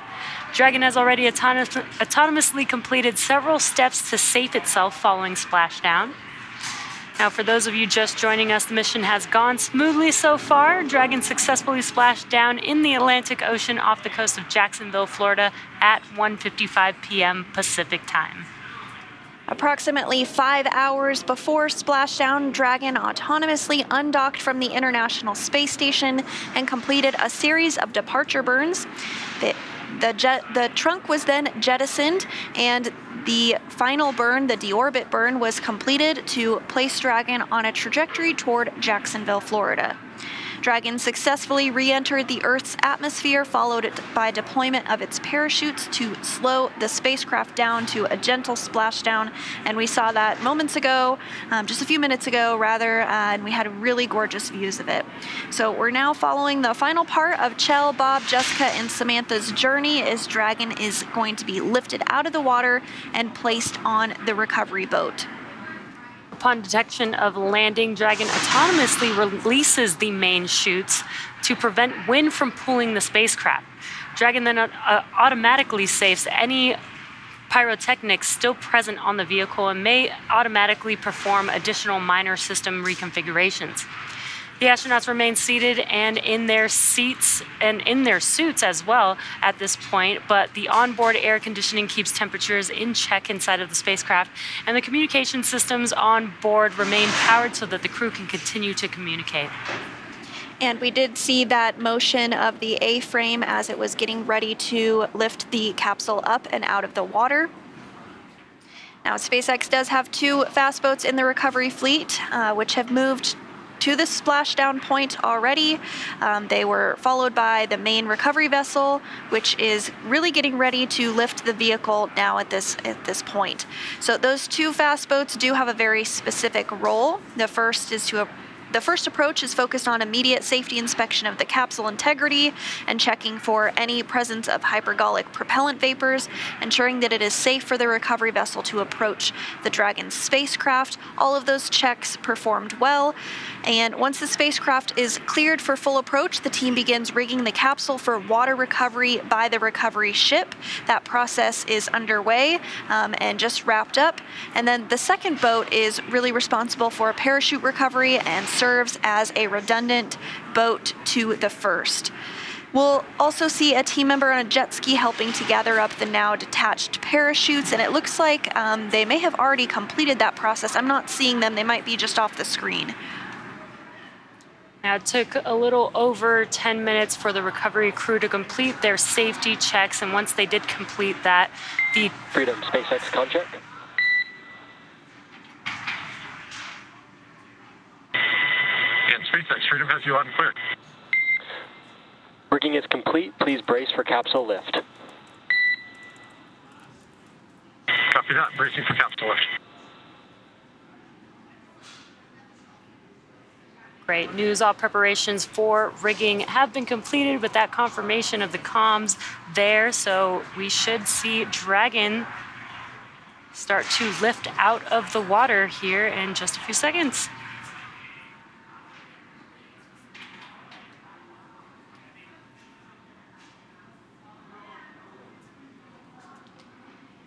And the recovery teams are now preparing to lower the vessel's hydraulic lift mechanism into the water to bring the spacecraft into the on-deck translation system known as the deck. Dragon will remain known as the nest, and Dragon will remain in this nest during the crew extraction and then for the journey back into port.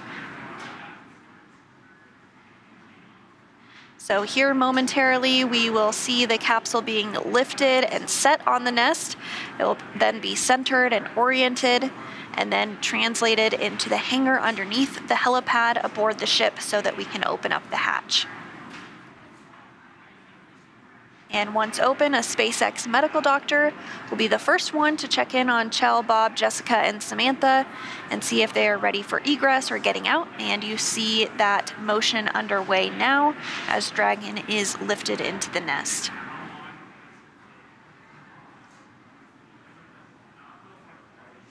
This is a very cool view and cool process as we lift the Dragon vehicle, and you can see the nest there that it's going to be sat down into.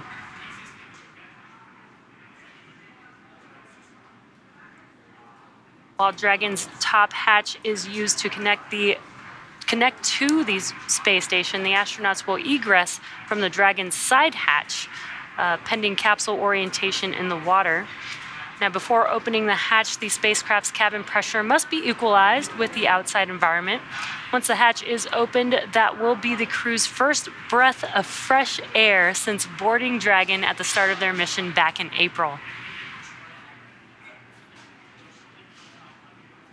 So it is important to note that Kjell, Bob, Jessica, and Samantha will be getting some assistance from the recovery team while they are exiting the capsule.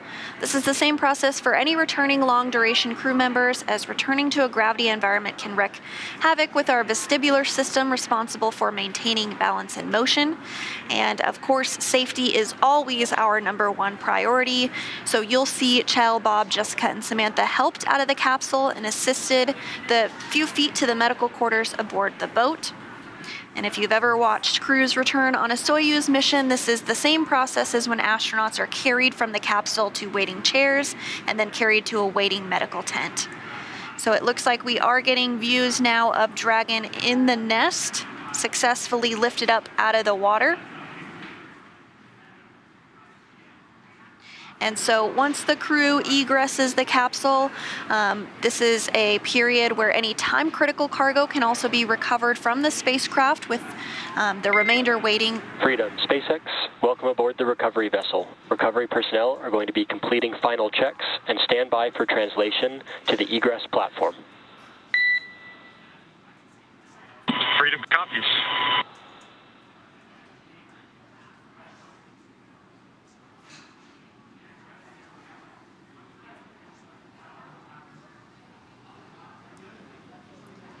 Great news there as Dragon sits in the nest there, and you did hear some comms. What they're going to do is, once they de-rig this, they will slide the Dragon vehicle to a platform where the astronauts can easily exit that side hatch there.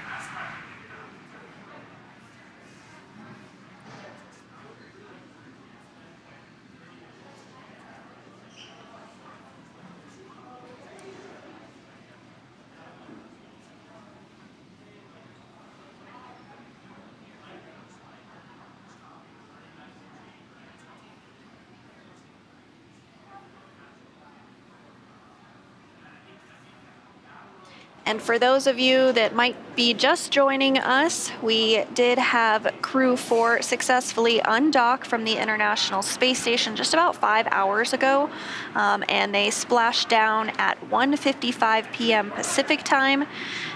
All went as expected through the deorbit burn, and the parachutes deployed as expected. The capsule is now lifted onto the boat, and we are standing by for the translation to occur. And once that translation moves the Dragon capsule up underneath the helicopter pad, the recovery team will then be able to work on opening up the hatch and removing the crew from the capsule.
Crew-4 did splash down just about 30 minutes ago and is now already on the recovery vessel. The recovery vessel being used today is named Megan, after Crew-2 astronaut Megan McArthur. So we are standing by for that translation maneuver to occur. You can see on the recovery vessel the platform that they will translate the Dragon vehicle to. If you saw the view earlier, the hatch is slightly above ground level, so that platform will allow the crew to exit the vehicle.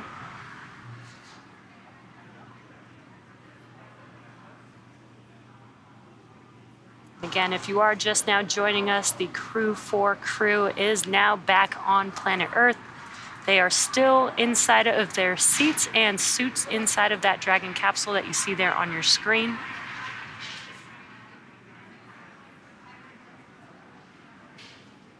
And so after this translation maneuver occurs, the next steps will be for the folks on the recovery vessel that are specialized in opening up that side hatch that will begin that process.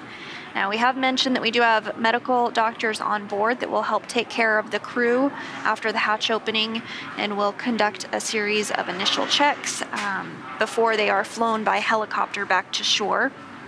The recovery vessel, as you can imagine, takes quite a bit of time to get out into the splashdown zone, so the crew is flown off of the vehicle on helicopters and then take aircraft and fly back home to Houston for our 3 NASA astronauts on board, and then for our ESA astronaut on board, Samantha Cristoforetti, she'll head back to Europe.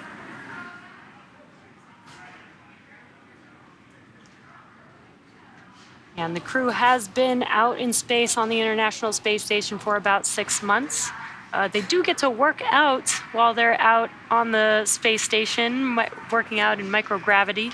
But that is why the medical team is there, to make sure that they are safe and healthy, make sure that they are able to adjust to gravity.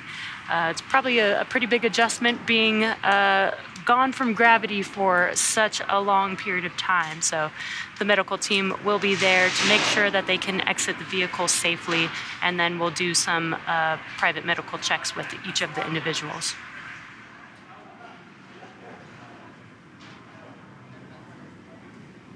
And I'm loving these views here of the recovery vessel.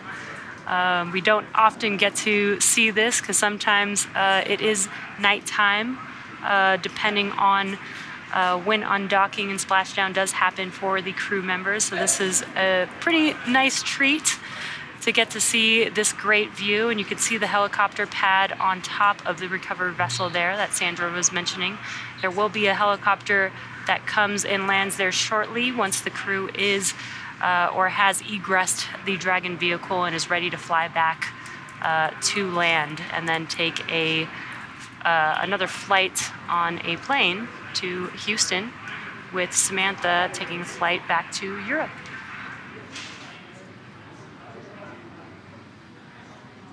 And it looks like we are seeing that translation maneuver underway.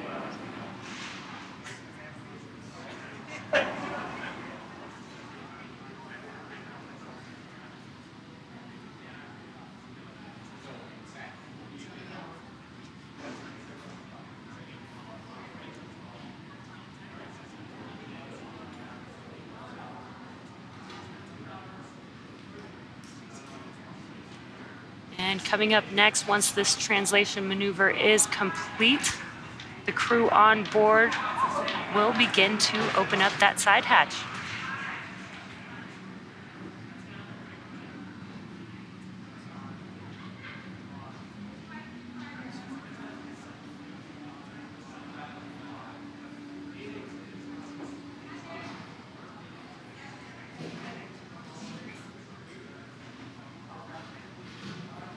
And as you can see from this view inside Crew Dragon Freedom, it looks like the crew does have their visors. It's kind of hard to tell from this angle if they're up or down, but when they egress from the capsule, we do expect those visors to be up. It'll be their first breath of fresh air in 170 days since they launched back in April.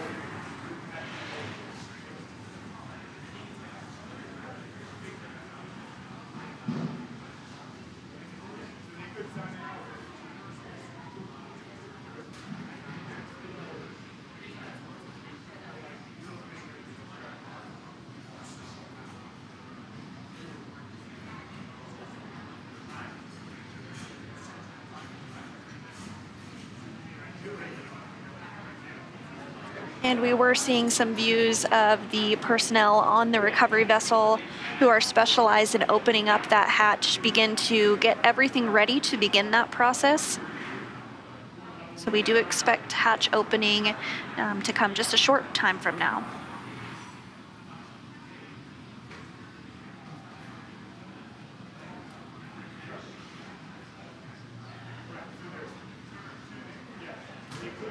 And once that hatch is open, we'll see the footrests actually be removed before the crew egresses, and that's really just to help make egressing a little bit easier.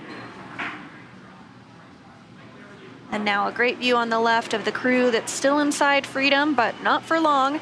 And on the right-hand side is the recovery vessel. You can see the Crew Dragon Freedom tucked underneath the helicopter pad there after that translation maneuver, which occurred just a couple of minutes ago.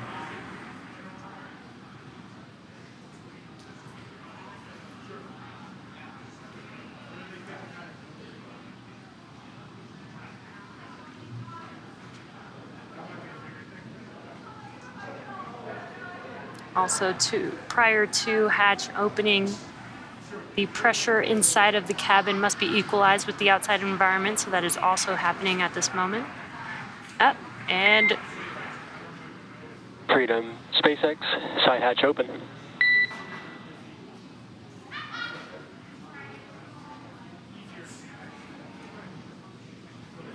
And the side hatch is open. These recovery personnel are the first people the crew has seen on Earth since their launch day. And those folks they saw on that day were the closeout crew who closed the hatch back in April. I believe that is the flight surgeon there briefing the crew, welcoming the crew, as well as briefing them for the next steps in the operation.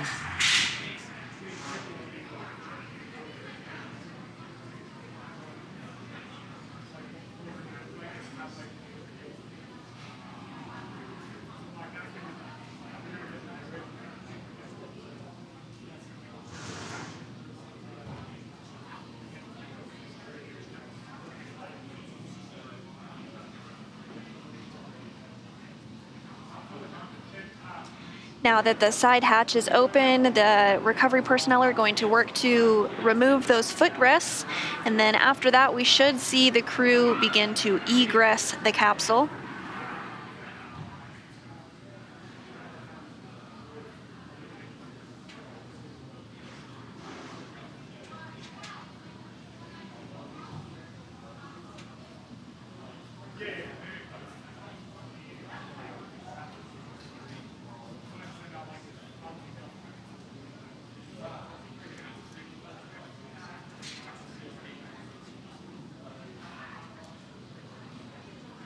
There, I believe they are removing those footrests. It looks like they grabbed all 4 of them.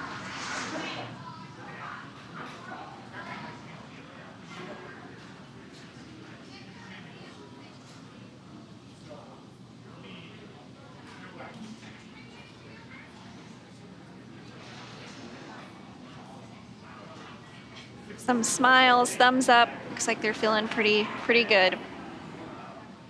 So we are standing by for the egress of Crew-4. They will exit the capsule one at a time. And also getting a nice welcome home photo in.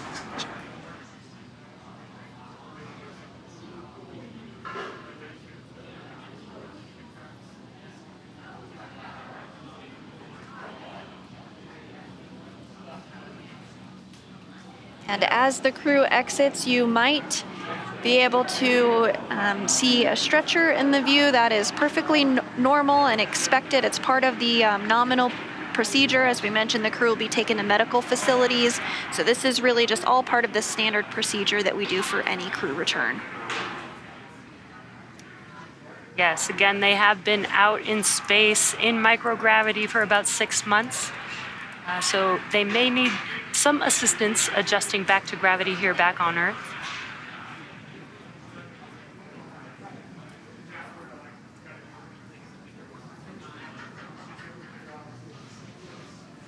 So I did hear that there's a special guest on board looking to welcome Crew-4 back to Earth. In fact, it's the namesake for the vessel that they are on. NASA astronaut Megan MacArthur there in your screen with on the left of your screen. In the hat, you can have a view of her here on the left of your screen here. She's, I'm sure, looking forward to welcoming the crew back to Earth. That's really awesome to have her on board, especially the vessel that they named, that we named after her. Absolutely. So it looks like they're continuing to remove those footrests ahead of egress.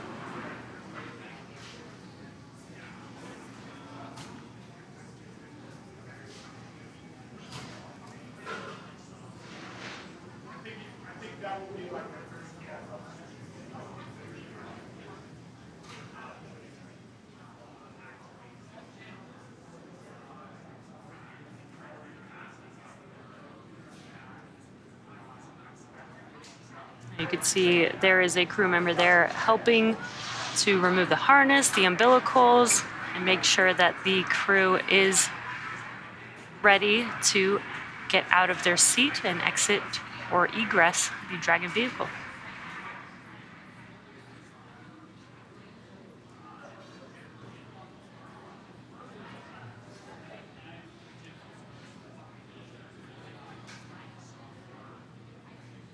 And once the crew does egress, they'll take part in those medical checks, and then after that they will board helicopters where they will fly back to shore, at which point they will board a plane and fly back to the Ellington Airport just outside of the Johnson Space Center in Houston. And then for our ESA, our European Space Agency astronaut, Samantha Cristoforetti, she'll head back to Europe.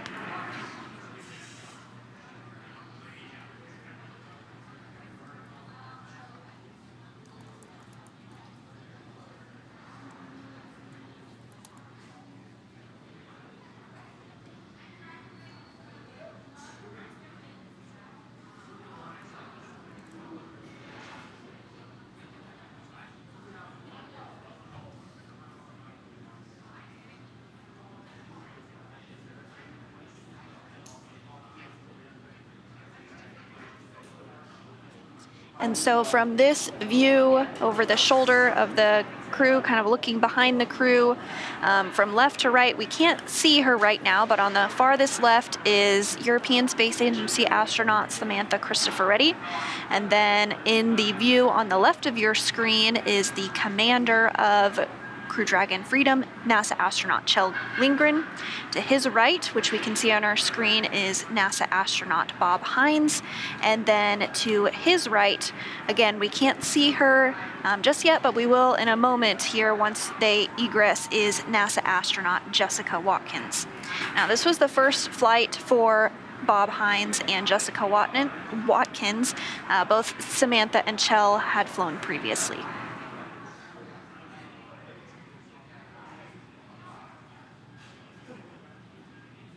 I also believe you mentioned a pretty cool fun fact about Samantha being having one of the longest amount of time out in space, correct?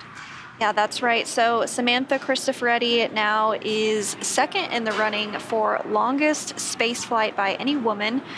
She has totaled 369 days in space over her 2 flights, and she is second only to now retired NASA astronaut Peggy Whitson.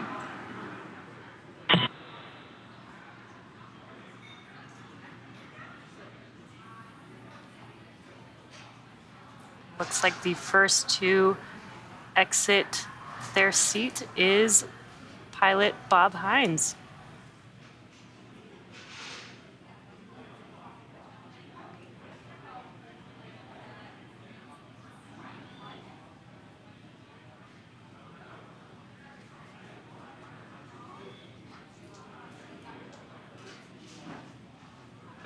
And so again, you do see that stretcher to the left of the screen there. That is all part of our standard procedures. Looks like we're getting some claps and cheers for Bob Hines. First out of Crew Dragon Freedom.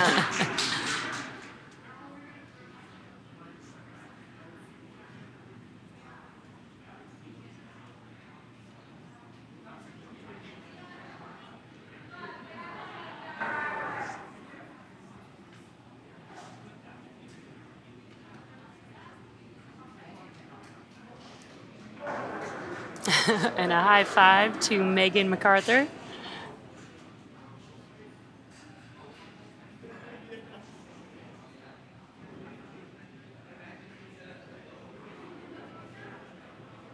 And so as we just saw, Bob Hines was the very first to exit or egress the capsule. He spent a total of 170 days in space. This was his very first space flight. And it looks like next up we will have the commander, Kjell Lindgren, who will exit the capsule.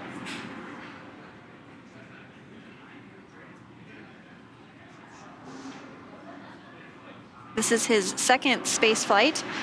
He's logged a total of 311 days in space.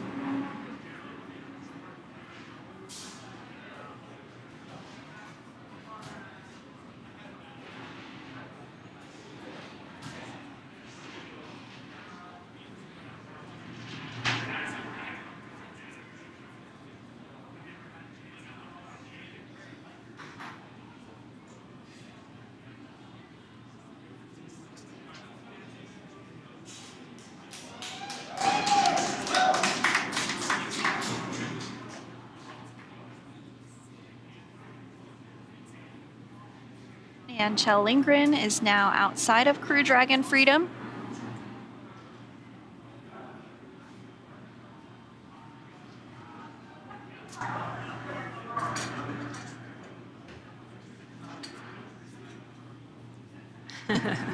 Some great smiles and waves there. A big high five to NASA astronaut Megan MacArthur.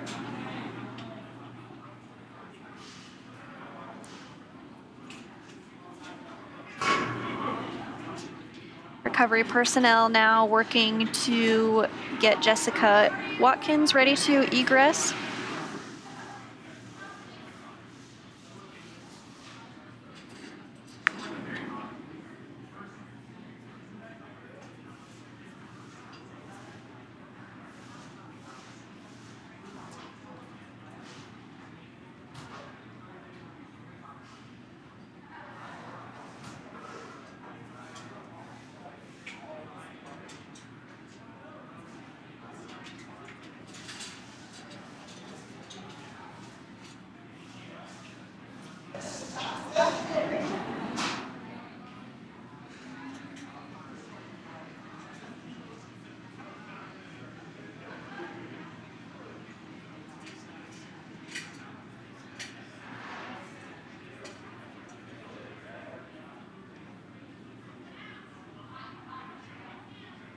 So just 5 hours ago, this vehicle was docked to the International Space Station, and now we have 2 of the 4 crew members having been removed after a successful splashdown.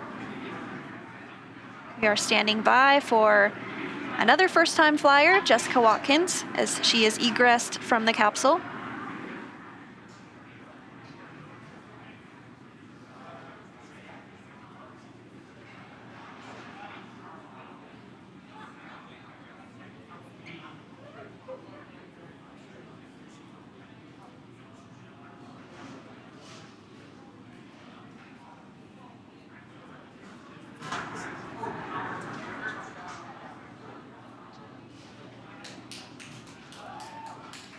And there she is, NASA astronaut Jessica Watkins, standing up for the first time in about 6 months.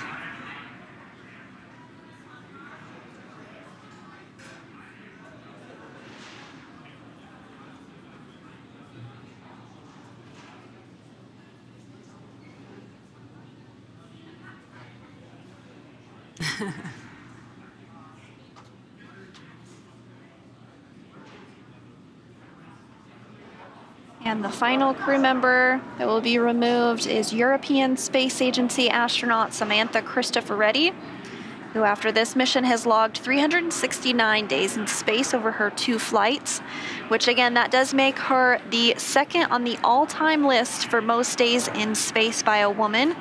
And that is second to NASA's Peggy Whitson, who logged 665 days in space over her 3 space flights.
There is ESA astronaut Samantha Cristoforetti, now egressed from the Dragon vehicle, the final crew member of Crew-4 to exit the vehicle.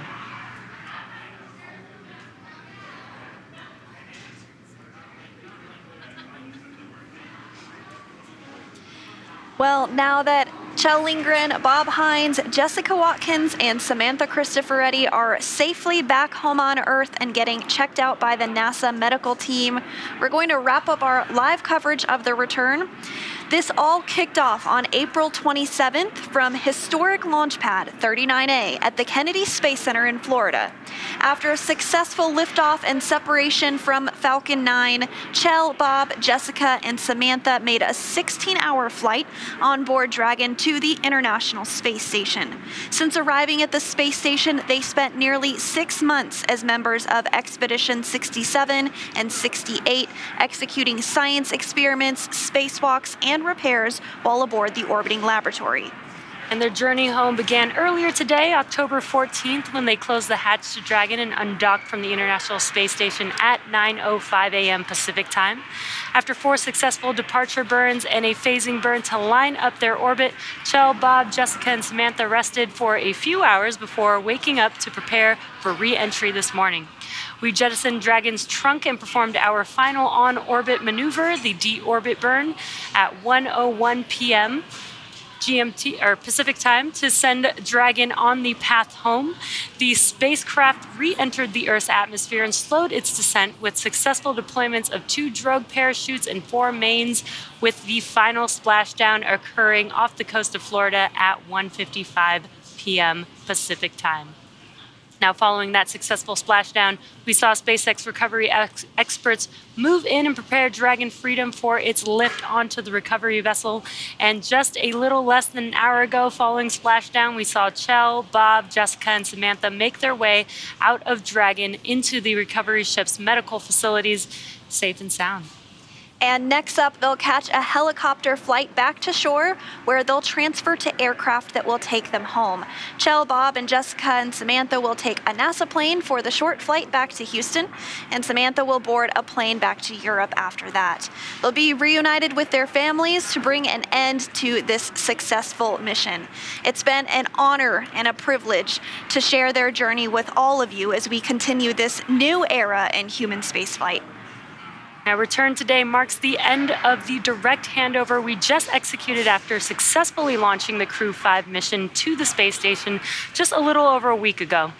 It has been an incredible honor and joy to share this mission with the public. All the teams from SpaceX and NASA continue to work hard to keep America leading the world in human spaceflight. Continue to follow SpaceX and NASA online and on social media for updates for the very latest on crew and cargo flights to and from the International Space Station. And we'll continue to share the progress of Kjell, Bob, Jessica, and Samantha on social media as they travel back home. Now, we also do have a post-splashdown media telecon coming up at approximately 3:30 p.m. Pacific time, 6:30 p.m. Eastern, where leadership from NASA, ESA, and SpaceX will share a final update as we conclude this successful mission.